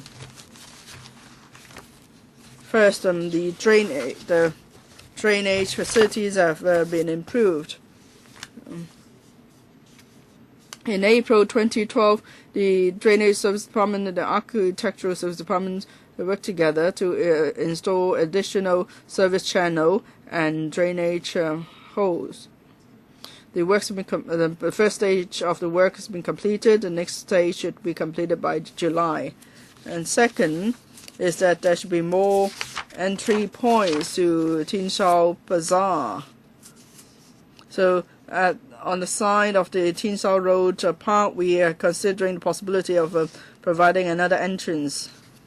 And the aspiration to sell meat at the Tin Sao Bazaar. The TWGH has applied to the Food and Environmental Hygiene Department for a fresh provision shop license. The FHC has already approved the application, so fresh and frozen meat could be sold at the Tin Sao Bazaar. And then near the at the Tin Sao Road Park, there will be more activities to further promote the Tin Sao Bazaar. And also we've worked with the power company to improve power supply, and there are also more location signs. Now, if I could invite Mr. Yu, Ivan Yu of the Tonghua Group of Hospitals to give you more details. Thank you.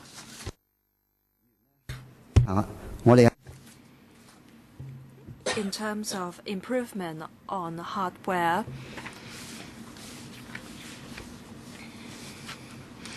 I'm sure members are concerned about the drainage system.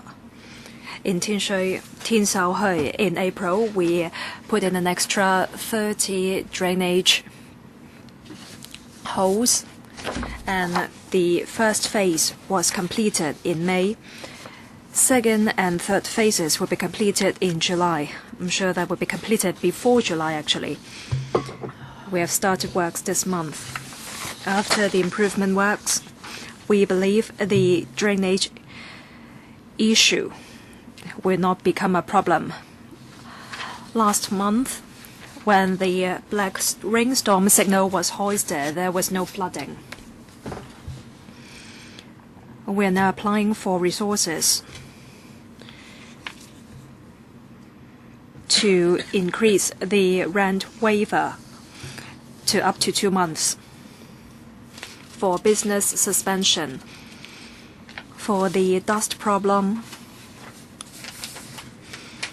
having discussed with the Architectural Structures Services Department, we've come up with measures to address the dust issue, and we'll step up the cleansing to minimize the problem. At present, there are 2 exits, one along Tin Sao Road and the other near the Tin Sao Park. We'll see if we can put in one more access along Tin Sao Road to facilitate members of the public to enter the bazaar.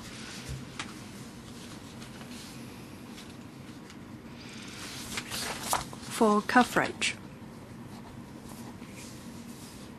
for canopy, we have talked with the LCSD.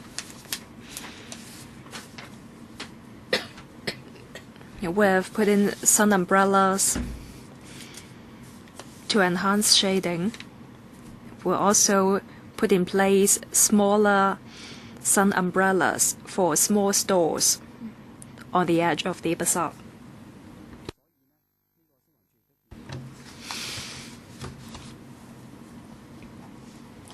We can't provide continuous shading between the stores as recommended by this is the recommendation of the FSD.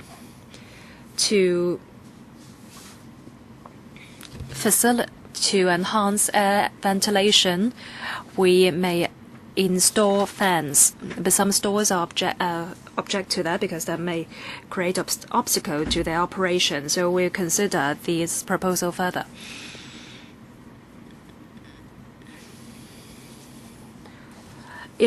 Electric current. At present, most of the stores have electric current of 15A, but we'll consider enhancing the power supply so there can be some cookers and small refrigerators to be installed.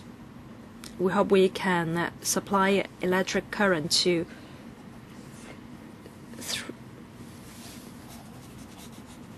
13A.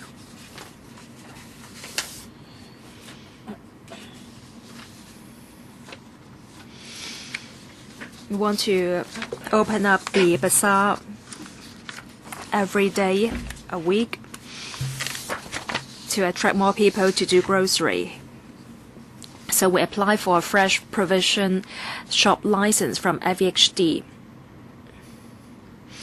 We expect chilled and frozen meat can be supplied at the bazaar in July. In terms of publicity, the TWGH has put up publicity banners and distributed leaflets in the nearby areas. We'll increase the number of banners so that more people will know about the bazaars.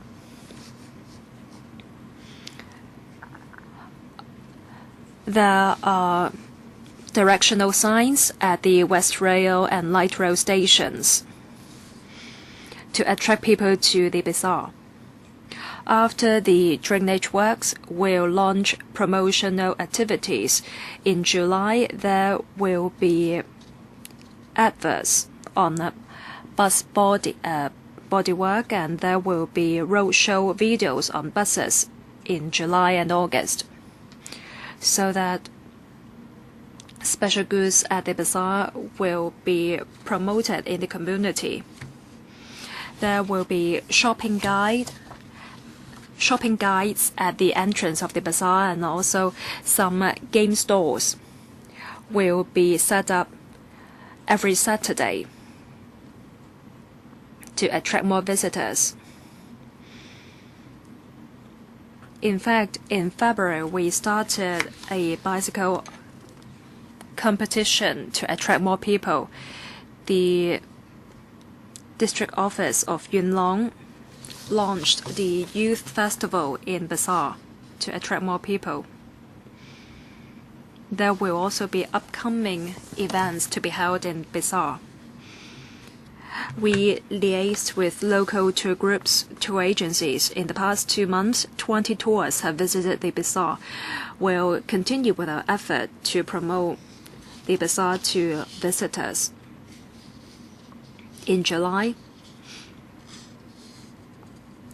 there will be coupons for customers to buy special priced items. We'll conduct questionnaire in the 3rd quarter of this year, and with the help of NGOs and district office, we will launch special goods to be sold at the bazaar, and some special foods items in Yunlong will also be available there.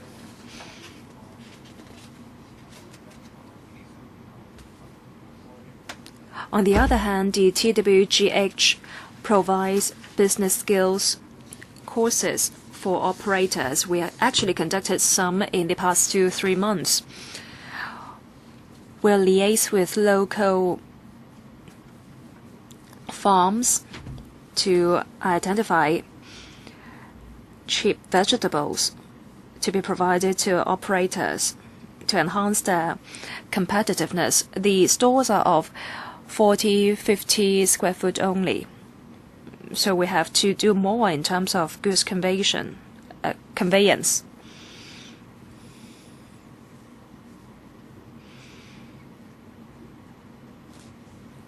We have regular meetings with the operators. We just had one earlier this week. There are newsletters and on-site social workers to talk with the store holders, store operators, so that we can get their views as to how we can further promote the bazaars in the long run. In 2014, we will review the leases and the operation of stores. We hope we can open up the bazaars for longer periods. We hope after the rain season and the summer, we'll see the effect of all these measures. All right, thank you. First of all, I want to welcome the deputations for coming here to express their views. A reminder to deputations. First of all, there is an earpiece for you, 0 for floor, channel 1 for Cantonese, channel 2 for English. And may I remind deputations that your oral submission is not protected by powers and privilege. So you're responsible for your speech. I will then invite deputations to make their speech, 3 minutes each.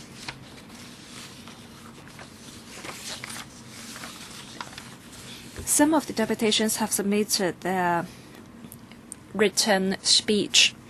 If you haven't done so, please leave the written speech to us so we can follow up.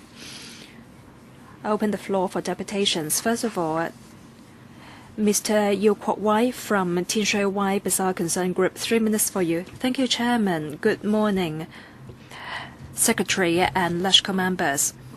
I'm a district councillor in Yuen Long.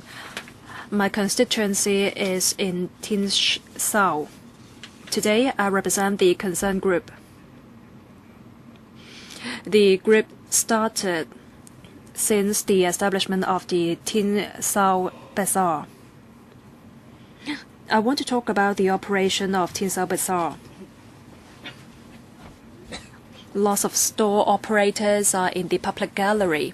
They are concerned about the operation. It's now 10-ish. They should be selling goods at the bazaar. How come they are here at LCSD? It's because business is not good at the bazaar.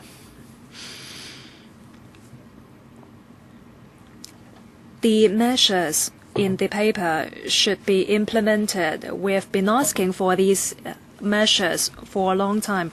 I want to comment on the canopy. The store operators want to have the canopy, but the administration thinks it's not very cost-effective to set up the canopy.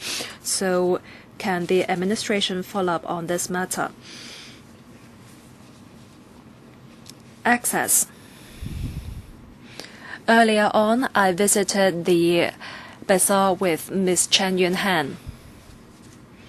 If you fence up the whole area, the bazaar may be just a small place, and you cannot attract people. I understand that you will consider putting in more access. I hope you can expedite the measure.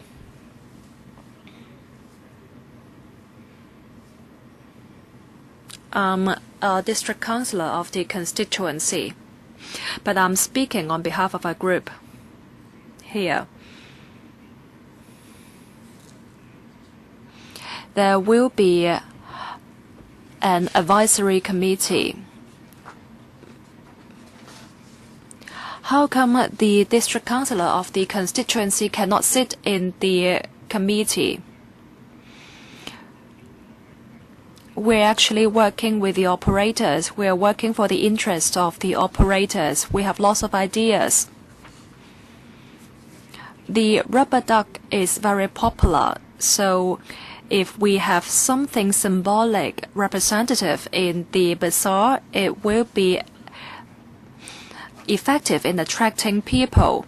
I'm not saying that the roadshow adverts are not effective, but I hope you will consider my idea. I only have 3 minutes, but I have a lot to say.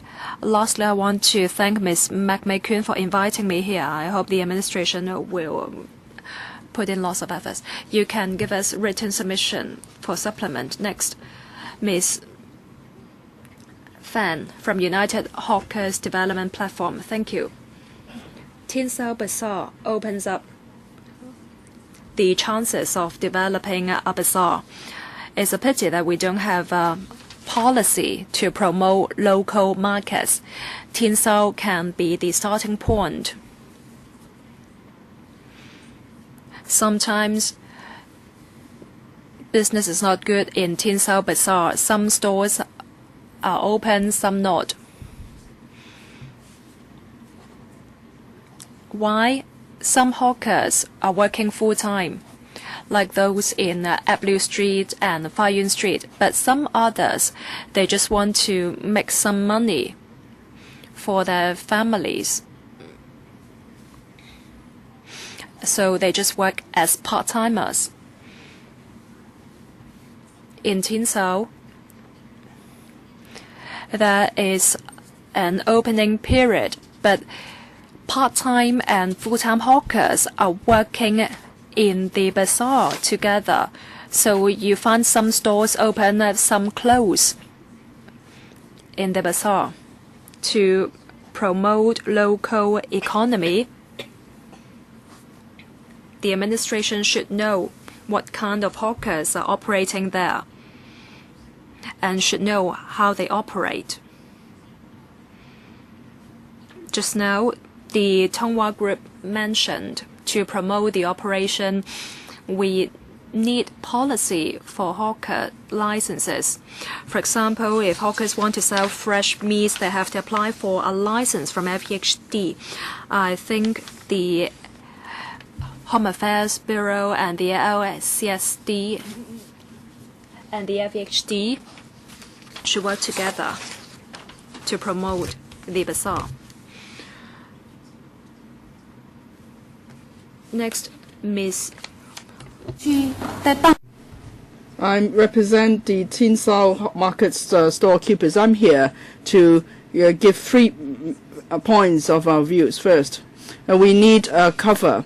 The government has not yet installed all the facilities of the Tin Sao Bazaar, and then they hand over the site to TWGH. It was too much of a rush. That's why now there's so many problems.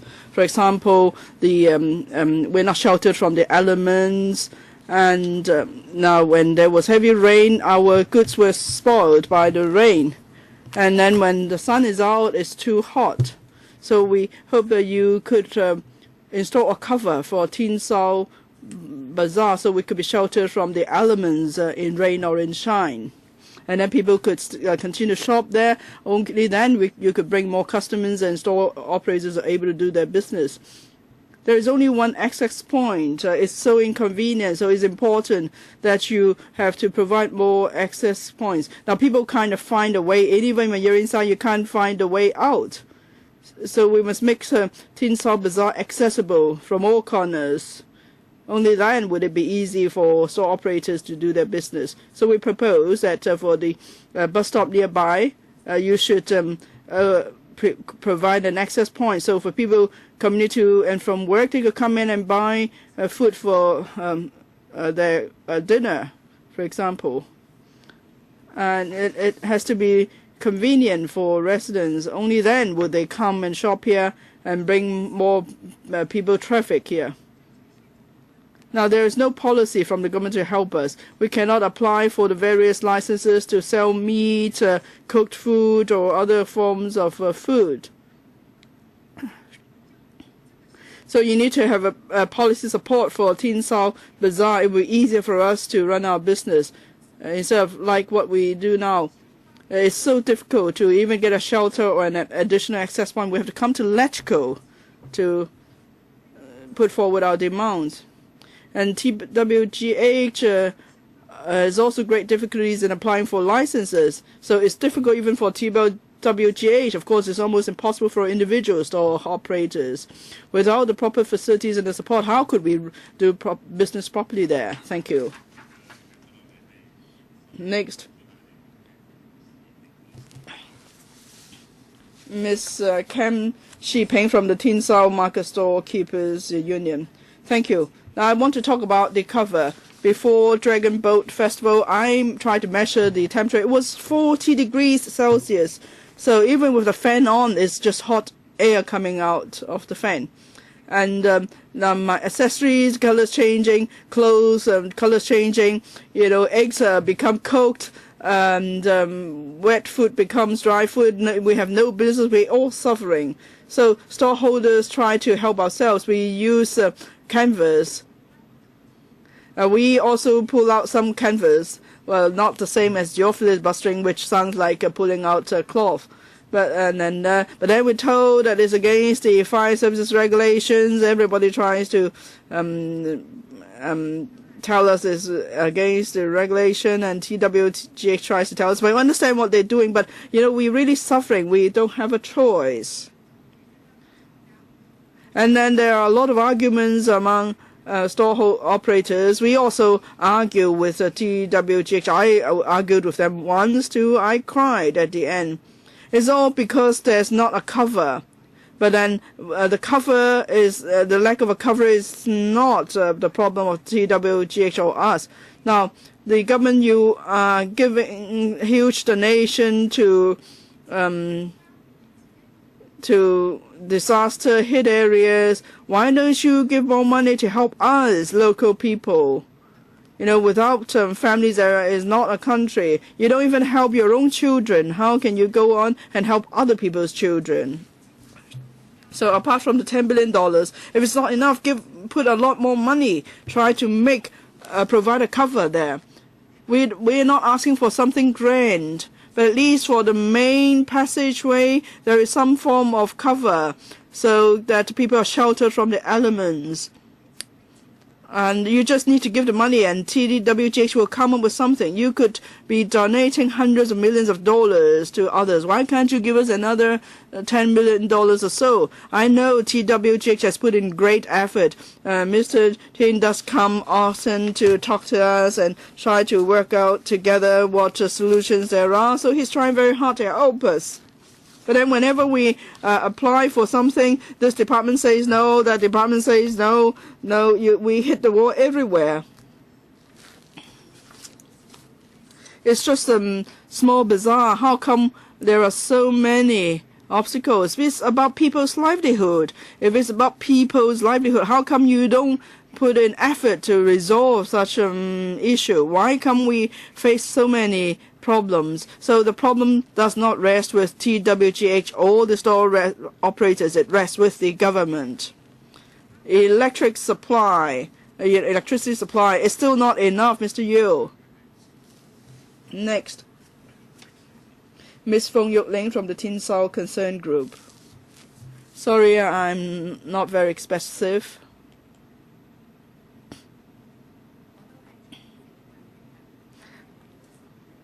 I just want to say that we need a cover. No one is going to the Tin Sao Bazaar. There's no way we can do any business. Nobody's going there without a cover.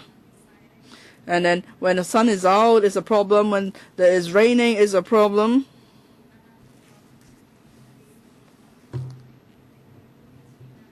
And as some other store operators suggested, you could give more money, government, and then give us a shelter. I really don't know what to say. Sorry. I'm so nervous.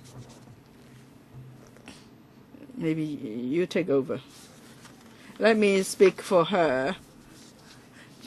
So, to sum up, it's just about the cover. If you cannot provide a cover, there's no way you could do any business. It's just hopeless. Put it that way. And if we want to reflect our views to you, there's no way we could do so. There's no channel. We tell TWGH and then TWGH tells you.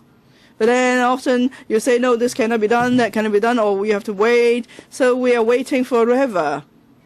And we keep paying rent and we have no business. You know, we are under so much pressure. Don't you get it? We are not wealthy people. There's no business. We have to pay rent and our goods are damaged. We are under so much pressure. We all feel so aggrieved. So that's why when TWGH staff talk to us, we vented out on them. We are helpless, but actually we feel bad that we're doing this to them because they're trying very hard actually. So the government must help TWGH so that you could make the bazaar a success. The government must spend no effort to help TWGH because, you know, prices are so high. How can local residents manage to buy anything cheap? And the 6A power supply is not enough for the specialty stores. For example, I run a specialty store. 6A power supply is not enough. I just switch the button twice and then it trips. So there's no way I could do business for specialty stores. If we don't have them, we won't bring people here. So on the power supply question, I hope the government would help TWGH. Please talk to the China Light and how please give us more power as soon as possible. Next, Ms. Wang Manchi of the Tin Shui Wai Inflation Rate Monitor. First of all, I would like to thank electrical members for paying attention to the Tin Sao situation. We did not have a chance before to come and speak. Thank you for inviting us here today. First, on the commercial operation, I would like to give some advice. We heard that Tin Sao Bazaar modeled it on the Kam Sheung Road Bazaar, but our observation is since the commencement of the Tin Sao Bazaar, maybe you should also consider the operation of shopping arcade. Now, there is no people traffic at all. that's the biggest problem, because there's just one access point. And also the location is not a spot where residents will pass by. If we look at another shopping arcade, Chung Fu shopping arcade is very popular. Very often they don't draw people there with their goods. It's because there are bus stops, or maybe it's a point where people have to pass in order to go home.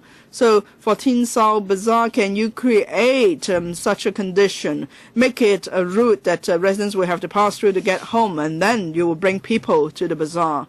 And then residents say that many customers come and chat for a whole afternoon. They don't buy a thing. They say, oh, we'll come back tomorrow to buy something. Is it because Tin Sao Bazaar is there all the time? So customers will think, I can come here today, tomorrow, next month, anytime, because the bazaar will always be there.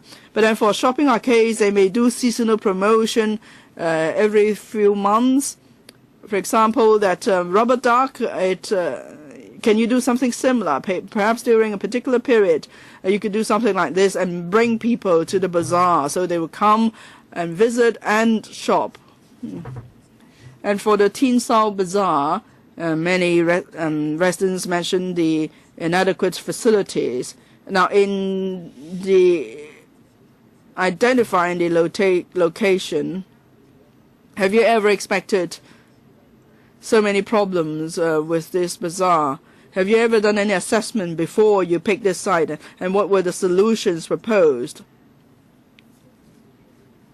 Is it the case that things didn't go as expected? Now, the residents who are already there, they feel so helpless. Is there any form of compensation for them?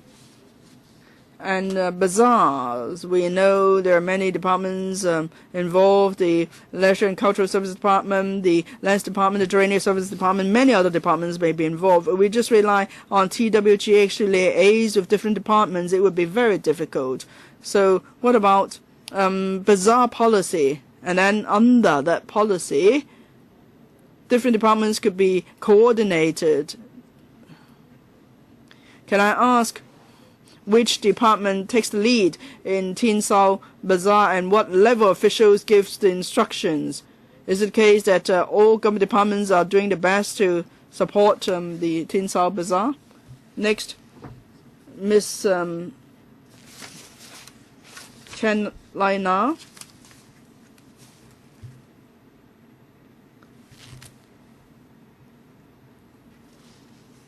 Thank you. Now, I'm a storeholder of the Morning Bazaar, and I represent the alliance showing concern to the Tin Sao Bazaar. I know there is this Tin Sao Bazaar, but do you know that many people cannot even go into the Tin Sao Bazaar? There is just one access point. Many people, or there are so few stores in Tin Sao Bazaar, many of us have failed to apply or to get a store there, but we need to survive. There are many of us hawkers, we have a family to support. And you know, we have children going to school, we need to buy food, everything is so expensive. I'm a housewife, I have to take care of my family, I have to take care of my children. So it's not possible that I could get a full-time job. That's why I thought I would work as a hawker in the morning. I will work, set up a store for 2 or 3 hours in the morning. Bazaar is just a way to supplement my family income. Many hawkers are in the same shoe as mine. But then we don't understand why, since the Tin Sao Bazaar started operation then in Morning Bazaar, there are so many raids. Before, there was only inspection once a month or once every 2 weeks, but since Tin Sao Bazaar started operation, on the very same day, every day the FHD came to the Morning Bazaar at 5 in the morning.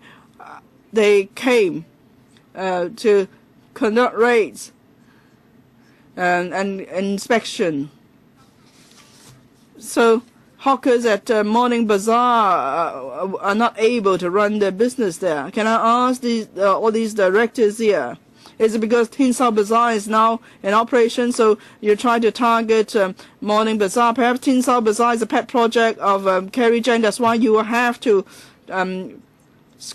squeeze Morning Bazaar out of business? Is it the case that Morning Bazaar is not allowed to survive? Now you have seen many farmers coming to sell their homegrown vegetables, their home-reared chickens and fruits and so on. There is good and cheap, is good for the health of the public or for the residents' health there.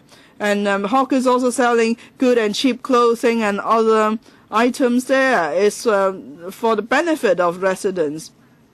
And many residents saying that you should come and set up stores here. But then very often we're not allowed to do business there. We try to sell things that are good, cheap, and fresh, but we're not allowed to do it. And it's the FHD staff. And then people complain it must be because of the Tin Sao Bazaar. And then the residents complain even with the Tin Sao Bazaar open now, they won't go there. I'm sorry, I have to let the next deputation speak. Mr. Ken Chuk-hing. From Concerned CSSA and Low Income Alliance, the bazaar has been opened for several months, but it seems preparation work is not very well. Electricity is a problem, drainage is a problem, air ventilation is a problem.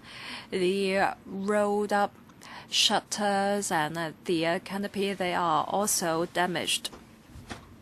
The bazaar has been opened for 4 months, and yet the work still continue while operators are operating on the side.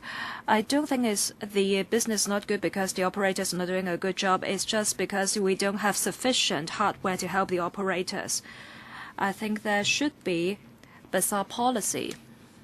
The Fung-kwok group has a hard time. We understand that the group has to liaise with lots of different departments and they have to conduct lots of meetings to do a good job.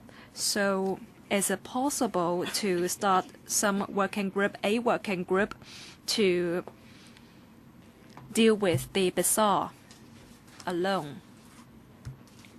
Communication with the residents is also important. The hawkers are professionals in operating a bazaar. Holding regular meetings every 2 months is not enough. That's not often enough. And when you conduct a meeting, very often the hosts have already strike a consensus with the administration, and the agreement agreed with the government may not be something welcomed by the hawkers. So can you ask hawkers and residents to sit in the working group to meet with the administration? I think they can give you better advice in terms of the operation of the bazaar. Thank you. Next, we have Ms. Chu Sin-ting from Tung Chung Community Development Alliance. Thank you, Chairman. Good morning, everyone. Tin Shui Wai residents are concerned about the bazaar. So do other organizations in other districts, because we want to have more bazaars in Hong Kong, so we have a more diversified mode of operation. We do not tilt towards the monopoly of big enterprises. The administration undertook that if Tin Sao proves to be a success, bazaar operation will be spread to other districts. We are worried now because in Tin Sao there are lots of problems even after it's run for several months. We wonder if the government rushed Tin Sao bazaar. Many deputations mentioned there should be a policy for bazaar. The administration and the Fung-kwok group already said that operating a bazaar is nothing like organizing an event. You have to consider the drainage, the electricity supply. All these combined together is very complex. I don't know if the HAB is the coordinating bureau in Tin Sao. And when Tin Sao was identified as the bazaar location. I don't know if the local residents were consulted. I don't know if the administration knows the pattern of pedestrian flow in Tin Shui Wai. Tin Sao is not a place frequented by local residents. It's not very highly accessible. Best location is very important. In selecting Tin Sao as the place for bazaar, you need to have more measures to drive people there. And at present, the residents are not attracted to the place because they are subject to the elements.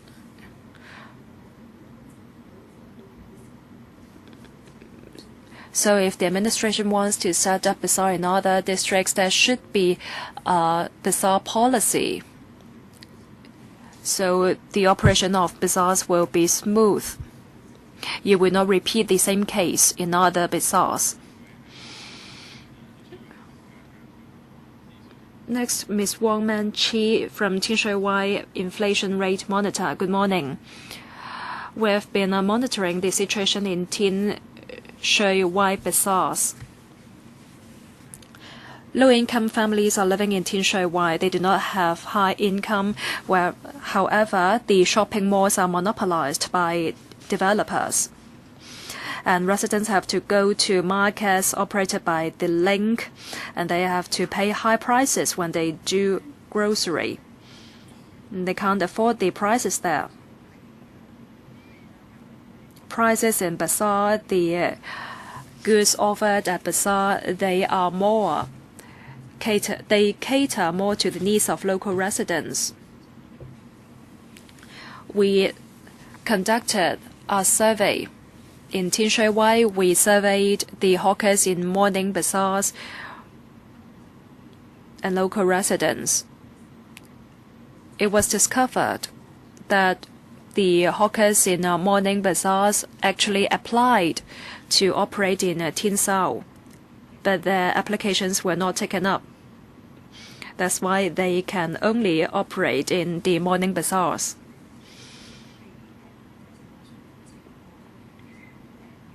And so they are subject to the inspection of LCSD officers. They don't have much time to operate. Business is not good, and every day they are subject to inspections of LCSD officers.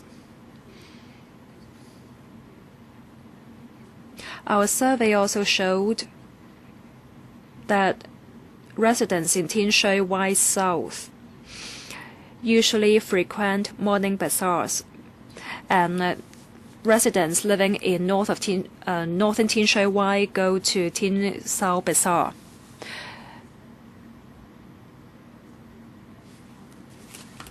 When the morning bazaar did not operate anymore, the people living in Tin Shui Wai South are not happy because they don't enjoy low-price goods.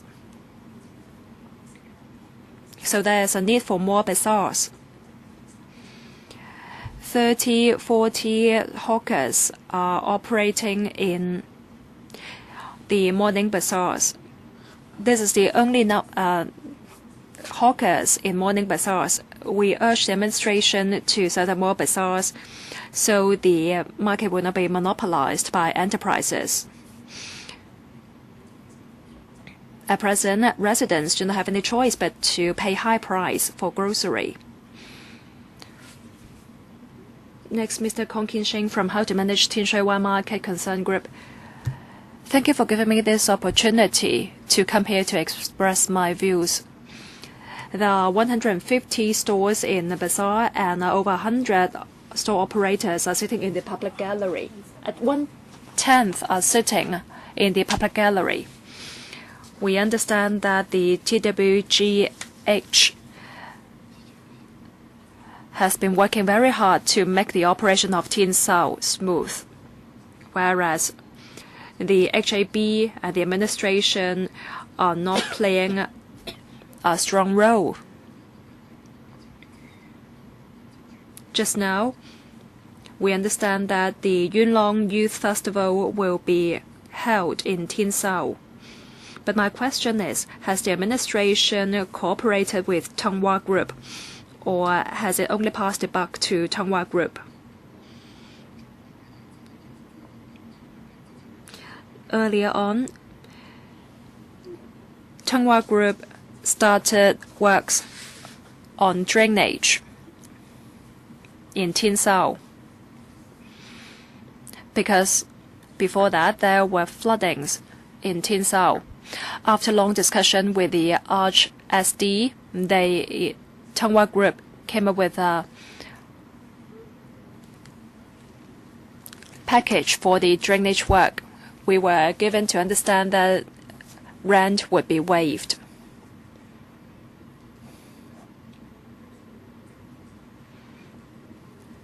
The drainage works will be divided in 3 phases, and for business suspension, for stores affected by business suspension, they don't have to pay rent, but these stores will be subsidized by the Hon Won Group. However, the problem lies with the administration. It has not done a good job in managing the site, and now the problems are to be shouldered by the Hon Won Group, and the Hon Won Group has to pay the subsidies. The logic is all wrong. For the rent waivers,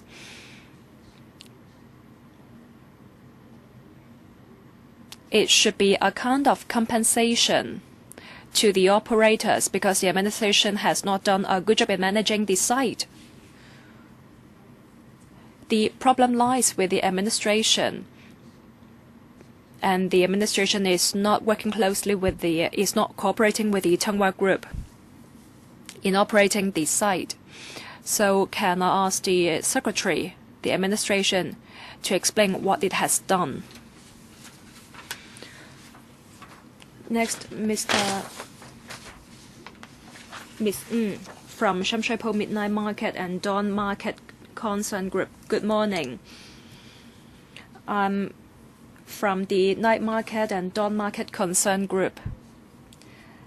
Members operate in Sham Shui Po. We are actually workers in Sham Shui Po.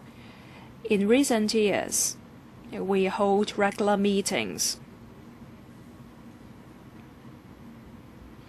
Today, I want to tell the administration views of the hawkers and local residents. I hope they will be taken up by the administration. The administration all along cracks down on hawkers, and it's not very encouraging to us. Business environment of hawkers is poor.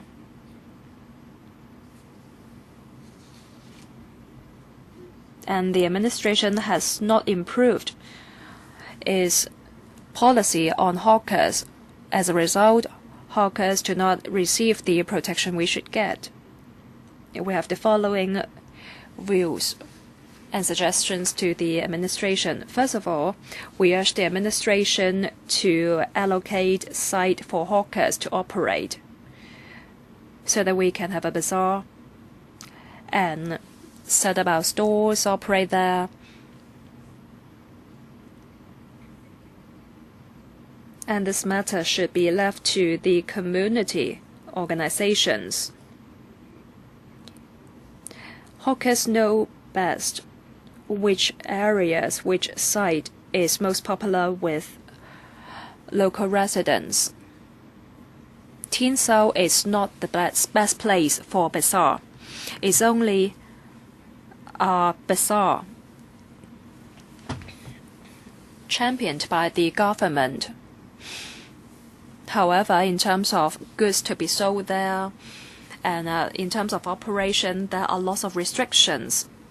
This is not something best for hawkers.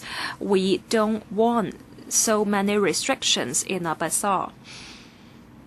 We urge the administration to allow hawkers to have several sites frequented by local residents, to place our goods, to operate, and to relax on restrictions as to what goods we can sell.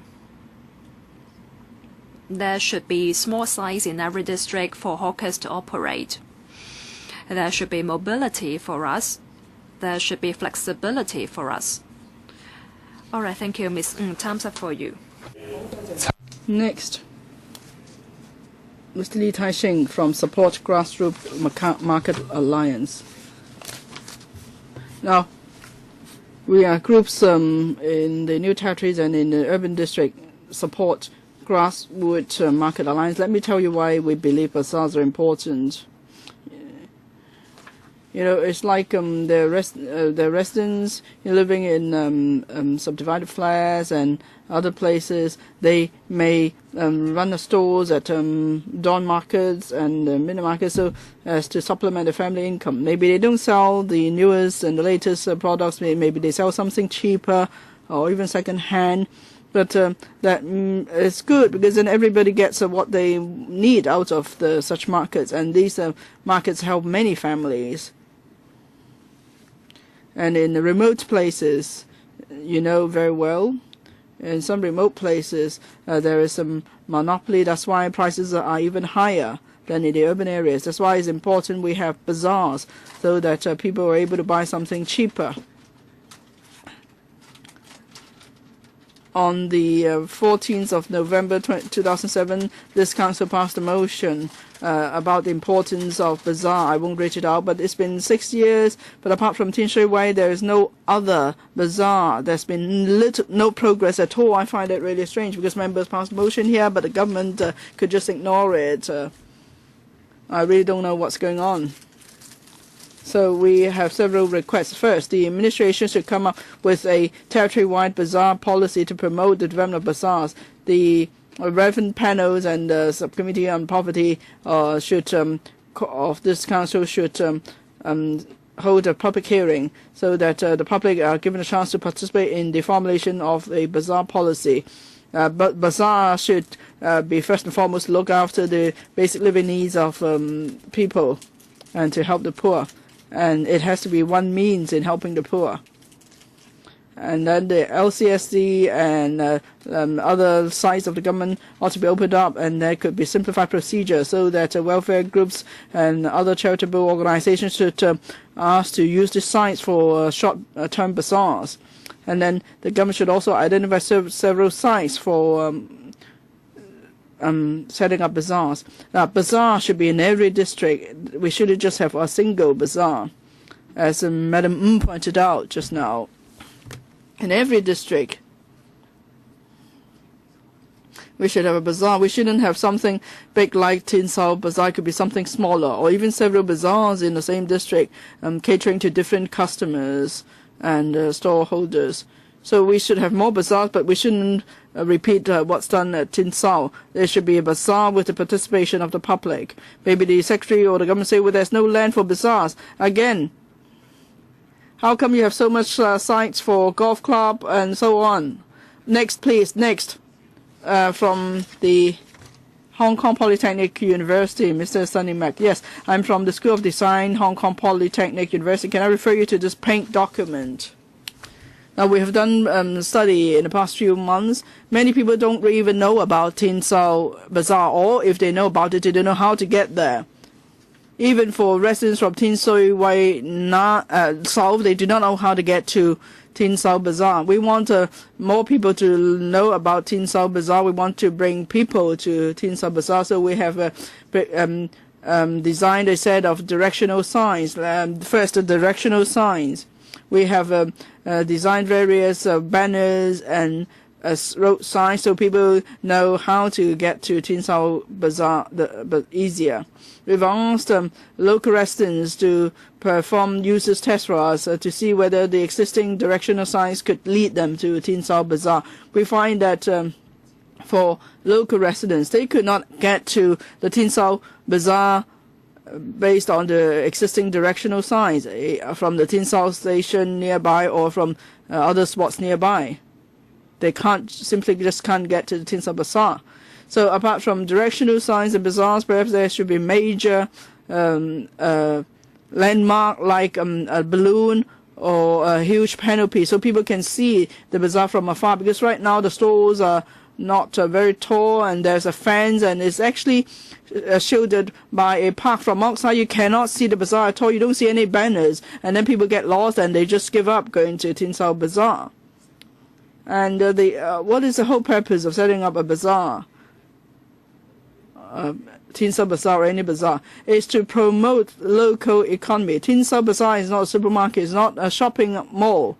It can't compare itself with those facilities. It's not air conditioned, they don't have all sorts of goods. But what is the most important about bazaars is that storeholders and residents will build up relationships.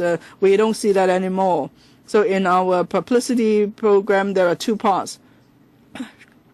We will use the internet as a means for communication. First, we want to tell people what's special about Tin Sao Bazaar and people outside the district. We will interview store operators, and we will upload the interviews and the goods they sell on our website. And it's about people's relationship.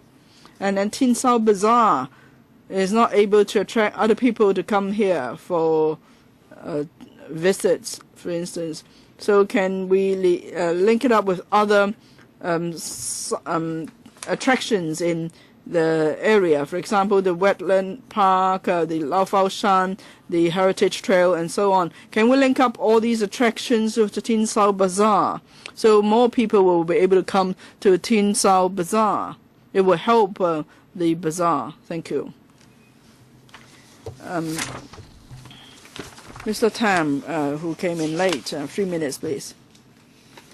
I'm from the Wan Chai Street Market Concern Group, Tam Han Yun. The Wan Chai Street Market Concern Group has expressed our concern, about the Cross Street and Tai Yuen Street. You know that very well. That's our main area of concern. Now, these are streets with hawkers. An old gentleman told me he's now in his 80s. He started running a store there when he was in his 20s.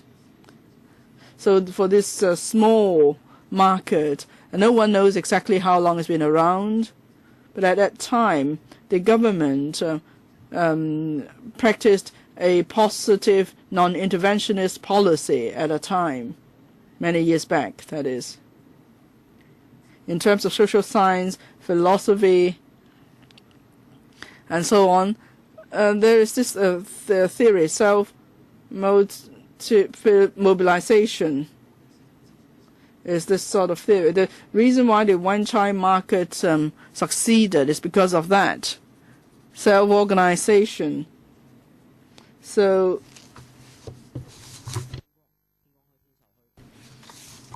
for Morning Bazaar in particular, the Tin Sao Bazaar, there's need for a self-organization mechanism. It will help residents to find a way to run their business. Several months ago when I went to the Tin Sao Bazaar, I wouldn't say it's total chaos, but perhaps is the teething age, teething period. Just now some other mentioned that perhaps the government or the Tongwa Group and storeholders have not yet sorted out their cooperation. I hope there will be better communication among the parties, and the government should give maximum support. But then there should be minimum intervention,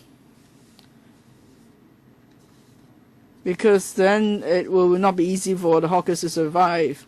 Now, the Wan Chai Street Market was a success because of self-organization. They organized themselves into a form of operation mechanism. So for you shouldn't crack down on anybody, and you should, or wouldn't say crack down, but you shouldn't stop people from developing their business. I think that would be the best way you could help them. That's all I'd like to say. Thank you.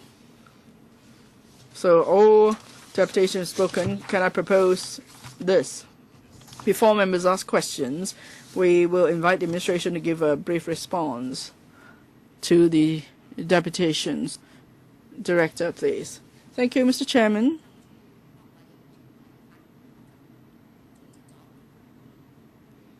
Perhaps I will respond to different groups of views. First, the choice of the site. Some asked whether it was a good choice, whether there was consultation. Yes, it's the right site because the bazaar is in the center of Tin Shui Wai North. It's surrounded by several housing estates: Tin Yak Estate, Tin Chung, Tin Chak Estate, Tin Cheng Estate, and quite a number of estates. And then Tin Fu Court, Wai King Court, Chung Wan Court, there are HOS courts as well. So it's very easy for residents to go there to shop. Apart from the various estates in the area, further away it's very convenient to go there by the light rail.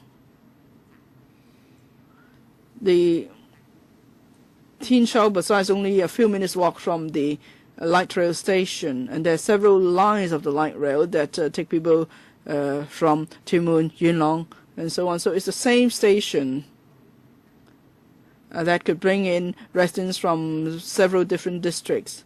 And for people outside the district altogether, there are several car parks nearby, hourly car parks. And we've done consultation as well. Since the government announced its intention to set up the bazaar, the Home Affairs Department and the town-wide groups of hospitals listened to views of district councils, area committees, morning bazaar, hawkers representatives, and other NGOs and residents groups. At district council meetings and area committee meetings, there was a proper discussion. They all expressed support for this location choice. Some questioned whether there wasn't insufficient preparation. It was all too much of a rush. That's why we have to do so much improvement works now. Well, at the time, we tried to strike a balance. There's a strong aspiration for a bazaar in Tin Shui Wai, and we considered time we needed to set up a bazaar, so we had to strike a balance. As we started the planning and the setting of the bazaar, it only took 5 months. We provided all the basic facilities, and we believed then we were able to start the bazaar before the Chinese New Year, and then the store operators would be able to take advantage of the golden opportunity provided by the Chinese New Year. And then we continued with enhancement measures on venue facilities, on promotional effort, and on ways to help store operators improve their business skills and so on. So we are doing a number of tasks. And of course, the government is in close liaison with the Tongwa group of hospitals. Now, let me give you more details about the assistance given. Now, improvement of the venue facilities, drainage, power supply, railings, and so on. It's the Home Affairs Department that's in charge of liaising with different departments. That's why we were able to complete all these works so quickly. And in terms of applying for licenses, we liaised with the Food and Environmental Hygiene Department and the Lands Department. We've applied for sports, for banners, and so on. And then on adding more access points, now that involves because it may affect a park of the Leisure and Cultural Service Department. That's why we had to liaise with the LCSD as well. But in a short space of a month or two, we were able to complete all the formalities with the relevant departments. Next, the enhancement measures could be implemented one by one, and it's hoped that we will have the assistance of all departments, and we expect these measures will be implemented without hiccups. On promoting the venue, we're also giving assistance. For example, we liaised with the light rail or the MTRCL rather, and then for nearby estates and housing developments, we have managed to send publicity leaflets to these estates and housing developments through the building management. And then we're going to have specialty goods featuring Yuen Long. Hopefully then that will bring more people to Tin Sao. During the Dragon Boat Festival, there was a special promotional campaign to sell Dragon Boat items. And July, when we have completed all the drainage works, we're going to do a farm fest sort of activity, and we'll be selling organic vegetables and so on. After that, there will be a Yuen Long specialty gift festival, like the snacks, the famous Yuen Long snack. People actually go all the way to Yuen Long to buy those snacks these days. So we will give full support to the Hon group of hospitals. We will help the store operators. We'll bring in more people's traffic. And when there's more variety added to the bazaar, hopefully then more people will go there. And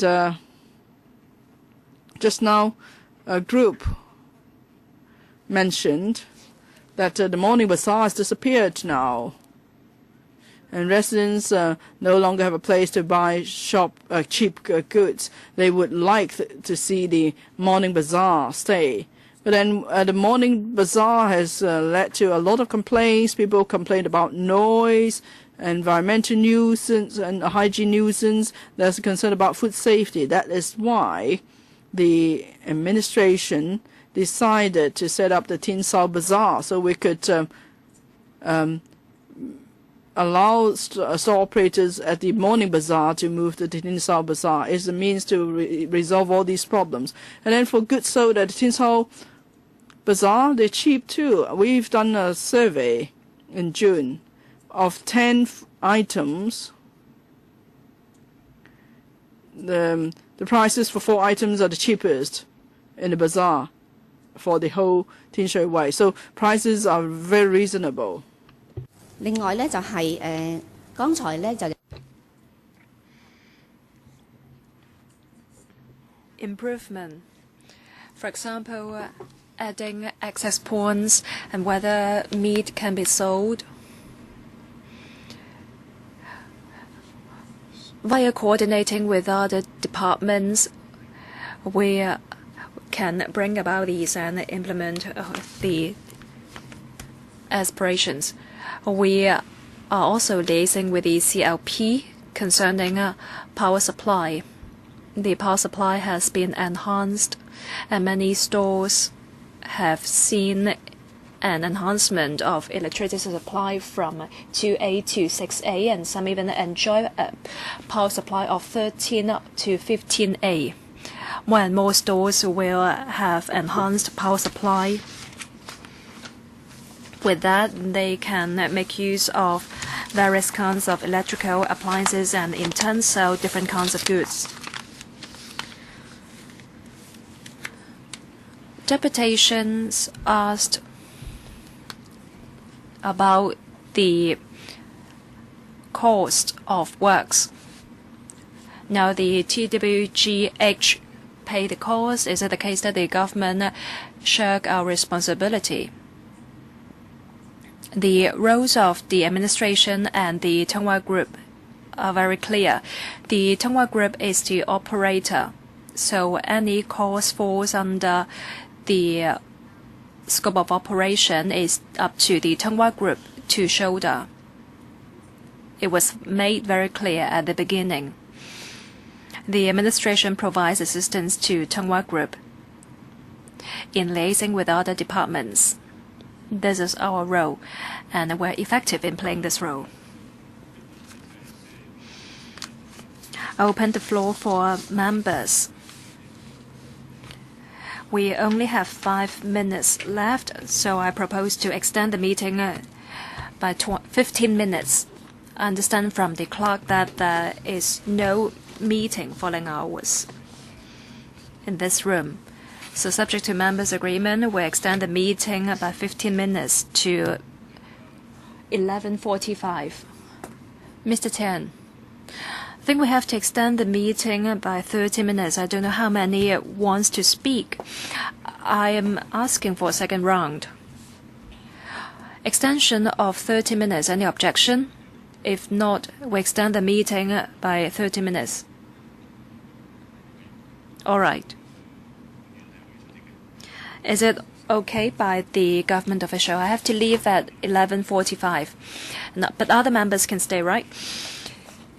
We extend the meeting by 30 minutes to ensure members have a chance to speak. There are 8 members waiting to speak. Anyone else? Mr. Shewai-chun, I read out the names: Chung Kwok-chu, Kenneth Chan, Leung Chi-chung, Fernando Chung, myself, Mr. Tan, Lee Chuk-yan, Alice Mack, Shewai-chun, Tony She, and Chen Chi-chun. So 10 altogether. 3 minutes each. First, Chung Kwok-chu. Thank you, Chair. I don't know how much I can say within 3 minutes. First of all, I want to thank deputations for expressing their views. I think the government's paper actually responds to your request. Still, there are some outstanding issues. First of all, the position, or rather, the policy position of the bazaar. Is it a bazaar or is it a tourist attraction point?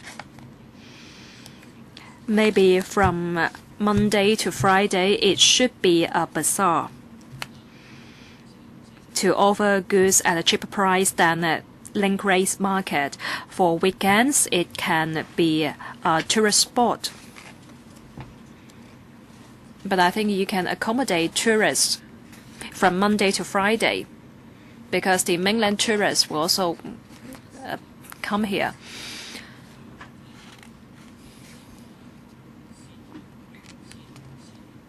Fresh fish, fresh meat should be sold there. If the bazaar is going to be a wet market, otherwise you can't attract shoppers.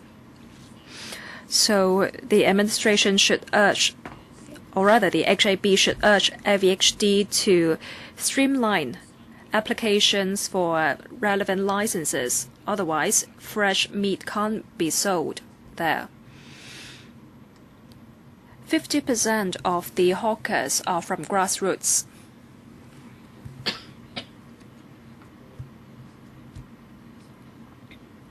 If you want to ensure there is a diversity of goods at the bazaar, you have to ensure that the hawkers can get hold of the goods in the first place. So in terms of procurement, can the administration help the hawkers to procure goods at a cheaper price? Or the suppliers can place the goods there for future sale. Mr. Mack from PolyU mentioned the road sign. I thank him for that, but I wonder if there should be a route directing mainland tourists to come to Tin Sao. I don't think I'll leave any time for the administration for reply. Sorry about that. Mr. Kenneth Chan. Thank you. Deputations from Tin Shui Wai, I hope we will see each other more often, because you bring us advice and views, insight about the community. You're far more knowledgeable in these areas than us. I want to thank Tongwa Group too, because you have been doing a good job in responding to requests of operators. I hope this bazaar will be a success. If it turns out to be a failure, I'm worried that the administration will get frustrated and just leave bazaar policy aside. I think the HAB is plays an important role here. If you're not doing a good job in coordinating the whole thing, then the Hon group will have a hard time in operating the bazaar. We have to learn from experience in Tin Sao. For example, in terms of power supply, putting in more access points, we should look at all these. The administration urges the employees to be flexible, and you have to know what sort of flexibility the hawkers are asking. I want to say, however, morning bazaars enjoy a kind of characteristic.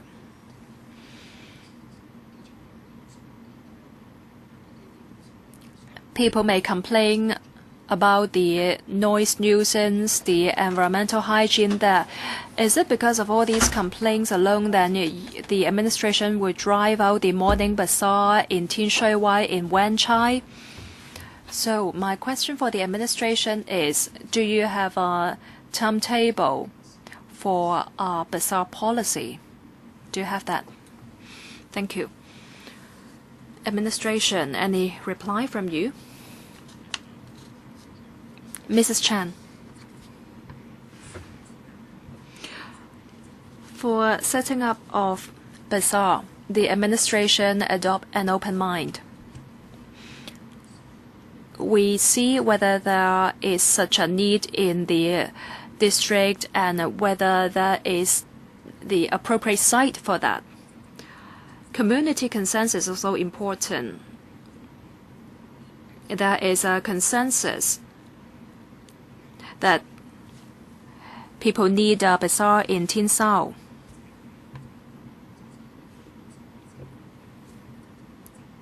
So the administration set up the bazaar in Tin Sao. Sorry, I have to open the floor for the next member, Mr. Leung.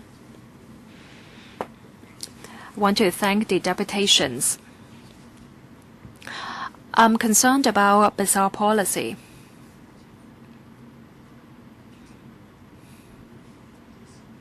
I think Tin Sao Bazaar is a good starting point. With it as an example, I think you can learn from this example to roll our bazaar policy. We need concrete policy. Otherwise, the bazaar is not going to be very attractive. Residents and deputations told you that the morning bazaars is not something born out of government policy. So it shows you sometimes you don't need government policy to have attractive bazaars.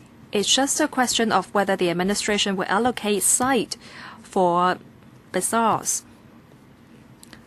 The chairman of a district council, I want to say that the administration ignores the views of district council.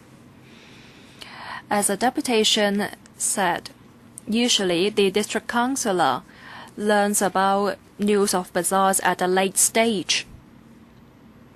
In that case, it's hard for district councillors to give the administration support. Deputations mentioned the problem with the access points with power supply. In fact, the district council could have given you a hand. So if the district councils learned about the bazaar earlier on, we could have given you a hand. The bazaar has been operating for more than half a year, and asking or inviting someone from district council to sit on the advisory committee at this point may be too slow.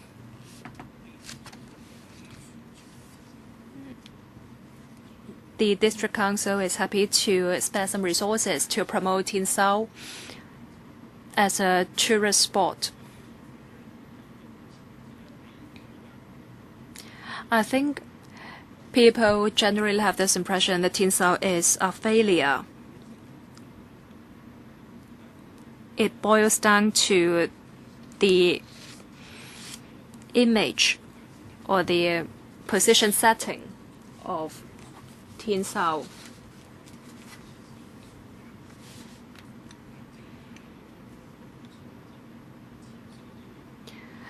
It seems the government just let Tin Sao Bazaar operate on its own. But it can't be right. It needs the participation of local residents. Dr. Fernando Chung. I think Tin Sao Bazaar is a failure so far. The site is a problem. The bazaar may be surrounded by many housing estates, but the restaurants and the bus stops are on the other side. That's why you cannot attract people to the bazaar. But now the administration does not admit it picked the wrong site. For drainage, for the cover and power supply, you haven't addressed these basic needs of hawkers. It's not summer yet, but it's getting hotter and hotter. Hawkers are very worried. They're worried about the weather, and so they want to know whether the government will build a canopy.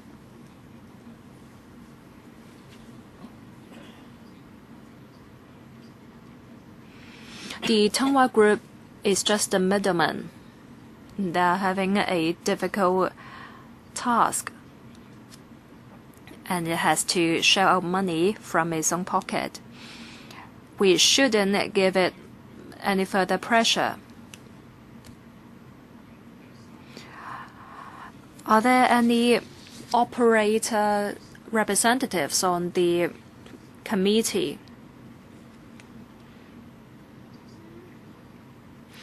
And I understand that the morning bazaar hawkers, operators, they are being cracked down.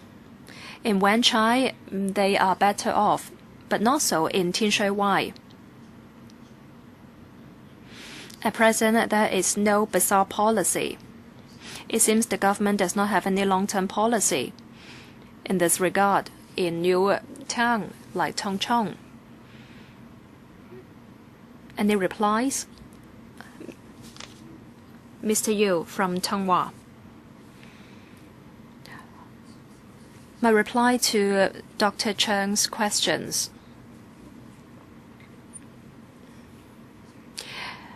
We had in mind that there will be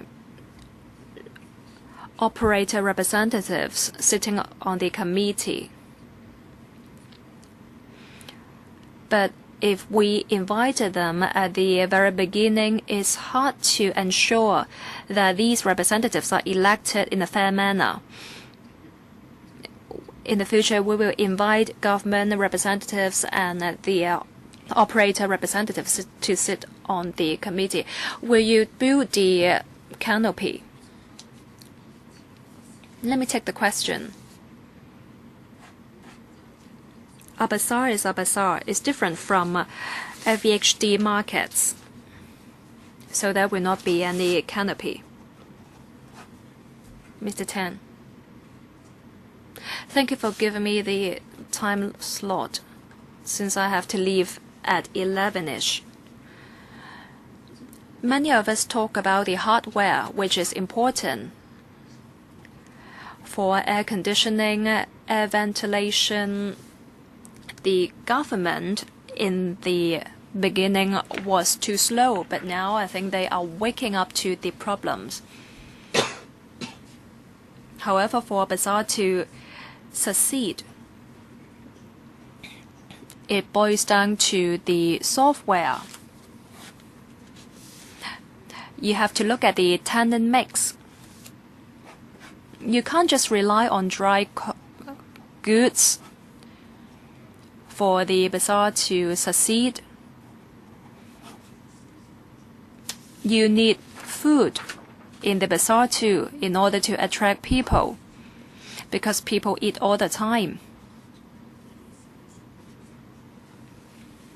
Let me tell you something about my experience as a local retailer. For a store 1 plus 2 square meters, then you have to pay 1,000 rent. It's too expensive. That's why people do not want to operate every day.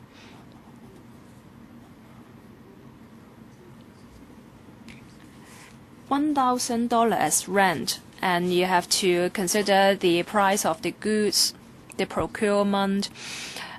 People do not want to operate. You need at least $15,000 to operate, and you have to pay 1,000 rent, and you only can pocket 4,000, 5,000. I talked to the operators, and I understand that their target is to earn 4,000, 5,000 profit. In Yuen Long, there are 800 stores, and Tin Shui Wai just 400 stores. So you should set up an open-air market in Tin Shui Wai. For a vegetable store, they earn 500 per day, and if it's allowed to operate every day, then it will earn $15,000. However, they have to pay 1,000 rent. Without a refrigerator, they can't operate for several days. That's why the operators want a refrigerator. And with refrigerator, you need power supply. Who's going to pay for that? In the future, you will introduce fresh meat. You have to introduce fresh meat to make the operation sustainable. Without fresh meat, then it's hard to operate.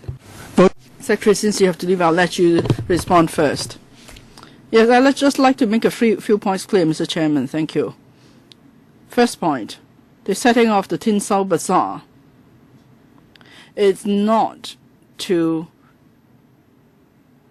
replace the morning bazaar by the Nala. So the Tin Sao Bazaar was not set up to face out the morning bazaar. But of course, the FHC has to carry out its hawkers policy in relation to the hawkers at the morning bazaar if there are environmental or hygiene issues or noise issues. So they do have to do that. That's the first point. Second point, Mr. Michael Tan, of course, is in the business. He knows how to run a retail business. There's a need for a good tenant mix, it's true. Some members suggested our positioning was not clear. Are we really to serve the local residents or visitors? If we look at it now, it's a mix actually. There's an old gentleman. He sells only eggs. No, I shouldn't say old. No, he's just a gentleman selling eggs. He takes his eggs home and he just brings them out every day, and the residents only buy eggs from him because they think his eggs are better. And there's another store that sells specially designed keys. Of course, you don't buy keys every day, but then there is a special design. So maybe that store will bring in some visitors. And there are Southeast Asians running stores selling goods with a special East Asian flavor. And as Mr. Tan said, there's a vegetable store. But if it's just a vegetable store, there is not a meat store or fish store, and then it's not good because people won't visit two different markets just to buy food. So the one bottleneck is with power supply, the other is with licensing for fresh meat provision. The government is working very hard on both issues. So that's the second point I'd like to make. Third point, I'd like to take this opportunity to say this. I am really, really grateful to the Chun Tong Hwa group of hospitals for their huge effort in the Tin Sao Bazaar. I'd like to thank Mr. Yu. Apart from Mr. Yu, there is a resident staff at the bazaar. He's putting great effort, and as Mrs. Chan put it, we want this bazaar to be a success. We can't allow it to fail, because the bazaar is a market that all would like to see succeed. It is of great interest to the entire community. Now it's my turn. I have no questions, just want to share my comment. I haven't been to the Tin Sao Bazaar before. 2 days ago was the Dragon Boat Festival, so I went there with my family specifically. Because first I want to find out what it's about, because I have to chair this discussion today, so I would like to know what is going on there. And also I want to promote a local economy. I wanted to buy something there. But it was disappointing. I spent less than $100 that day, because I and my wife found there's hardly anything we could buy there. Now that's a fatal problem. Why is that the case? Why couldn't we pick anything to buy? I talked to some of the store operators. Their view is that there are no customers. I won't bring in goods now. They show me the photo. Now this is what I sell at my other store, but I can't sell these goods here. Just won't work. So at the end, I bought something. I bought some sweet potato that's been in the store for 3 weeks, because I love sweet potatoes. And I bought some peanuts, things like that. I found there were several problems with the bazaar. Now my view of the bazaar is that either you allow bazaar to form by itself, so they're hawkers, the professionals, in other words, they know where the pedestrian traffic is, and then they set up a bazaar there. But if you want to set up a bazaar first, you have to do a lot to make it work. I see that the stores are built very nicely and there's a proper access, but then no, it doesn't feel like it's a bazaar. The TWJ has put in great effort, I know. But then there's mismatching in a number of areas. First of all, the store operators, some of them don't even know how to run a business. You give them a store, yes, the cost is not much, there's still cost, but they don't know how to run a store. They don't even know where to get their goods. And that's the first kind of mismatch. And another mismatch is about TWGH. Maybe if you ask the TWGH to run a venue, I think it must be really tough to them. They've done a lot, but we don't see results. And I drove there. I parked my car, and it took me 2 attempts to find the access point. From the car park to the entrance, it took me 50 minutes to get there, and that place is all fenced up, and we had to walk around half a circle before we could get in. So for residents, if other people start a bazaar properly, it will be up and running in a week. But now it's 4 months still. There are a lot of problems. Maybe because the government departments are good at running parks but not bazaars. So these are just my views. That's all. Mr. Lee Chak-yan is next. Thank you for the whole Tin Sao Bazaar. I think you just try to show the store operators there. You give them false hope. And for people in Tin Shui Wai, they suffer. Prices are so high, and you tell them you give them bazaar to bring prices down. But no, it doesn't work. Why? Because there's nothing to be sold there. There's no fish, no meat being sold there.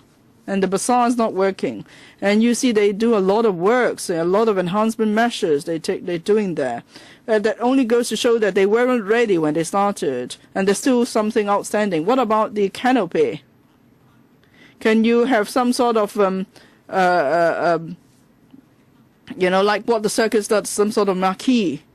And otherwise it's so hot, they say it's 40 degrees and in summer it's doomed. And then Tin Shui Wai is so sad for them because 27 people fought for a store. Now the 26 who failed are happy now, and the one who succeeded, he is suffering. So this whole thing doesn't quite work out. Someone mentioned positioning. It's not for visitors from outside the district. No. It's not for local residents. No, because there's no fish, no meat. The first day I told TWGH, you have to make it like a market. You have to sell all sorts of food, and then you could bring prices down. Now it would be very tough for TWGH. You say you're applying from the FHD, the government says it's helping, but so far nothing is happening. So 2 questions. First, the canopy.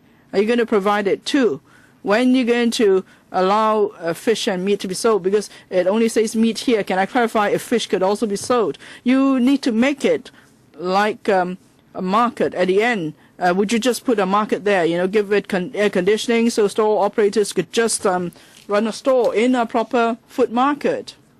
And Chairman, you're right. Bazaars that come about on their own work. But you try to squeeze out the morning bazaar. Now you set up your own bazaar. Instead of setting up a bazaar, why don't you just set up a proper street food market and make it give it air conditioning, and then we could bring prices down, and it will be good competition for the link. Secretary or Director? Licensing. The FHD is already given license for frozen provision, frozen meat. As for fresh meat and fresh fish, well, there are certain requirements that have to be met in terms of hygiene. We're now in liaison with the FHD. There shouldn't be any problems. We should be able to meet the relevant hygiene requirements. And after we've met the hygiene requirements and we could provide more power supply, then we should be able to get the license. When can it be done? And what about the big canopy? Power supply. In the next few months, the power company will be providing more power supply, but it will be past summer because they have to lay a cable, bringing it from the Tin Yak estate, so it takes time to do the works. A canopy or cover, as I said, is designed as a bazaar, so there won't be a cover like a food market. Sorry, no. This canopy is no longer a food market. Shelter from rain and shine. Sorry, I don't think I can allow this. Next, Miss Alice Mack. First of all, I would like to thank store operators from Tin Sao Bazaar to come over. As Mr. Yip said, it's time to run business, but you have sacrificed that time to come here, so I must thank you for coming over to give your views. That's the first point. Second point. Now, just now there's a question as to whether this is the right location. Well, Director, you said it's the right location, but sorry. There are so many restrictions at the Tin Sao Bazaar. There are restrictions on the opening hours because the location is not right.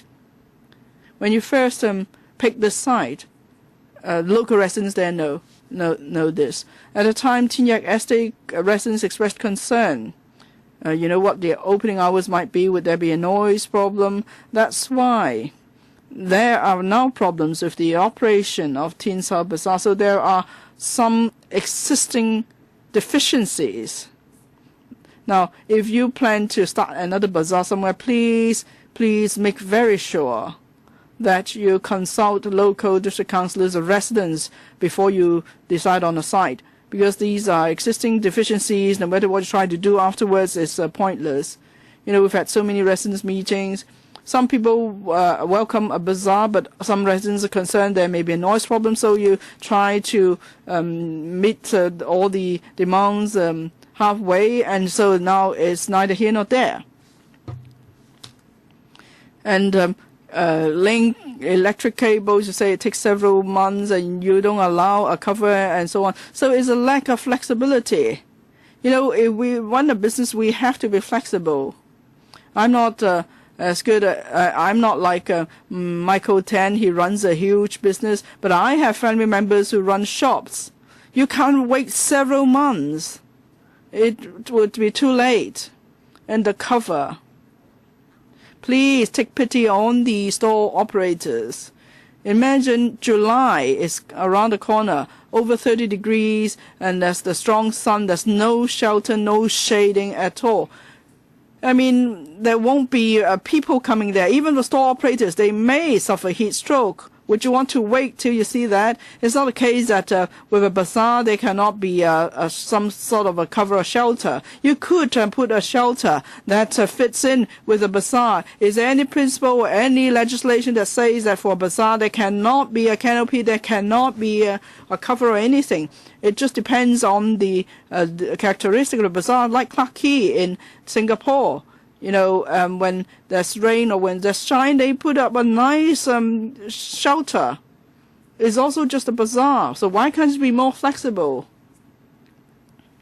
Oh, no chance to speak. Next, Mr. Tony Chair. Thank you, Mr. Chairman. About the Tin Sao Bazaar, we had high expectations. Now, perhaps we can see that there wasn't enough preparation in terms of the positioning, the mode of operation, or the tenant mix, or means to bring in more traffic. There wasn't adequate consideration. There wasn't enough preparation. But we had high expectation, and today a lot of suggestions were made because we can't let this fail. So I'm sure the government has heard all the views. I hope it will give the government and the TWGH a bit more time to improve. But then for the operators, how can we help them now? They can't do their business there. This is a commercial operation. It's about doing business. I don't think there was enough consideration given to that. So as you try to improve things, how do you help the existing operators now? Some members have made various suggestions, but they all take time.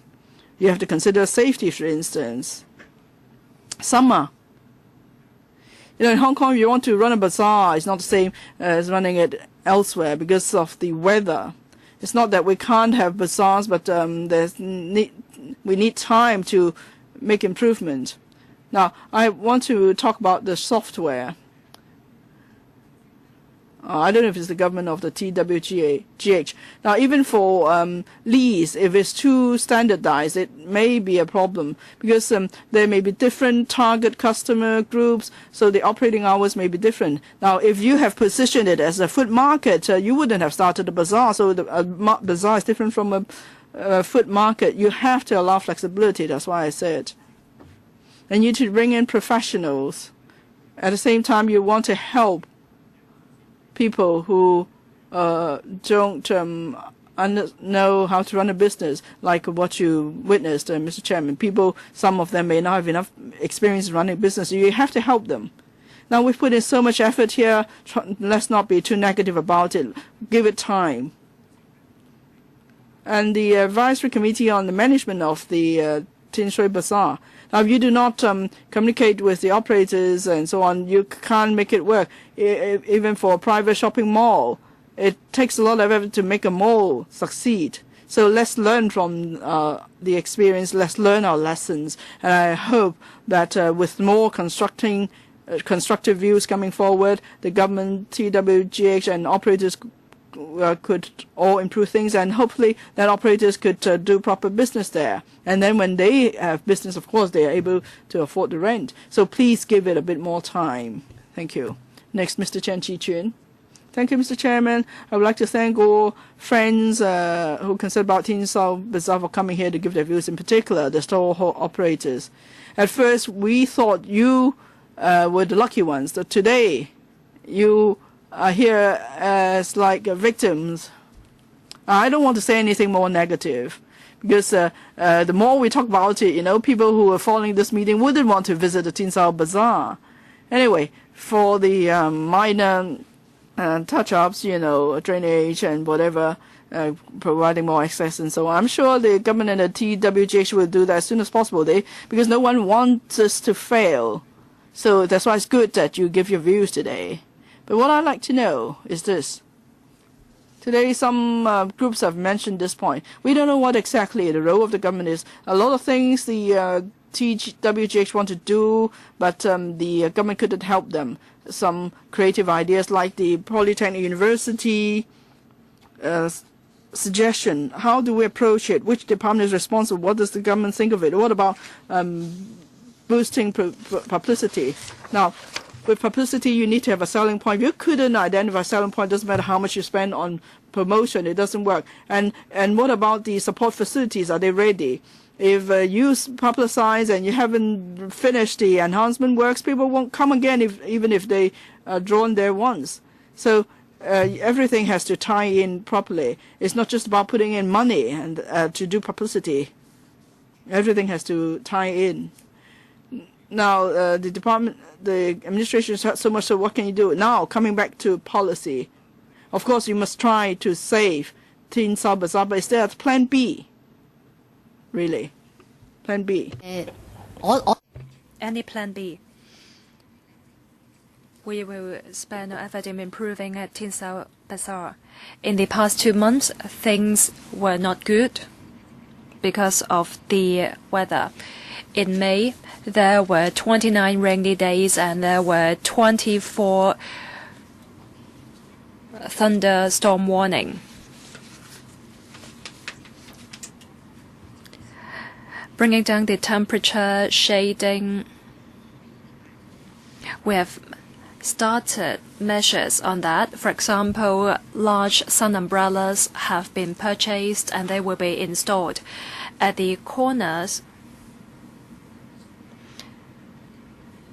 There will be extension of canopy for the stores there, so that the stores will not be subject to the elements.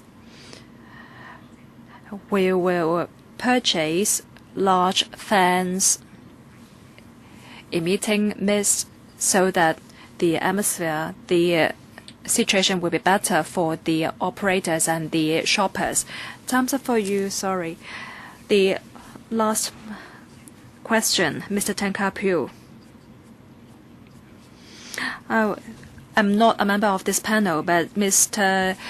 Fernando Chung talked about Changchun, so I'm sitting here. I want to know more about the policy of the administration. Will you extend the policy to areas where the link enjoys monopoly?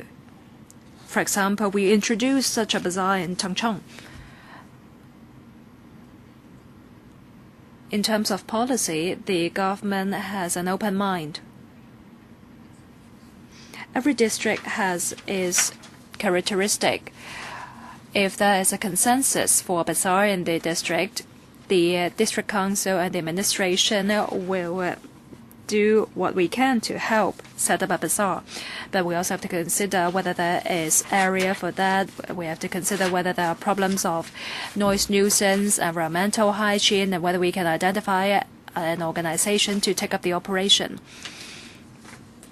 Before we embark on any bazaar, we have to address all these problems first. As for whether Tin Sao is a society, you don't have to answer that. You don't have to answer the director.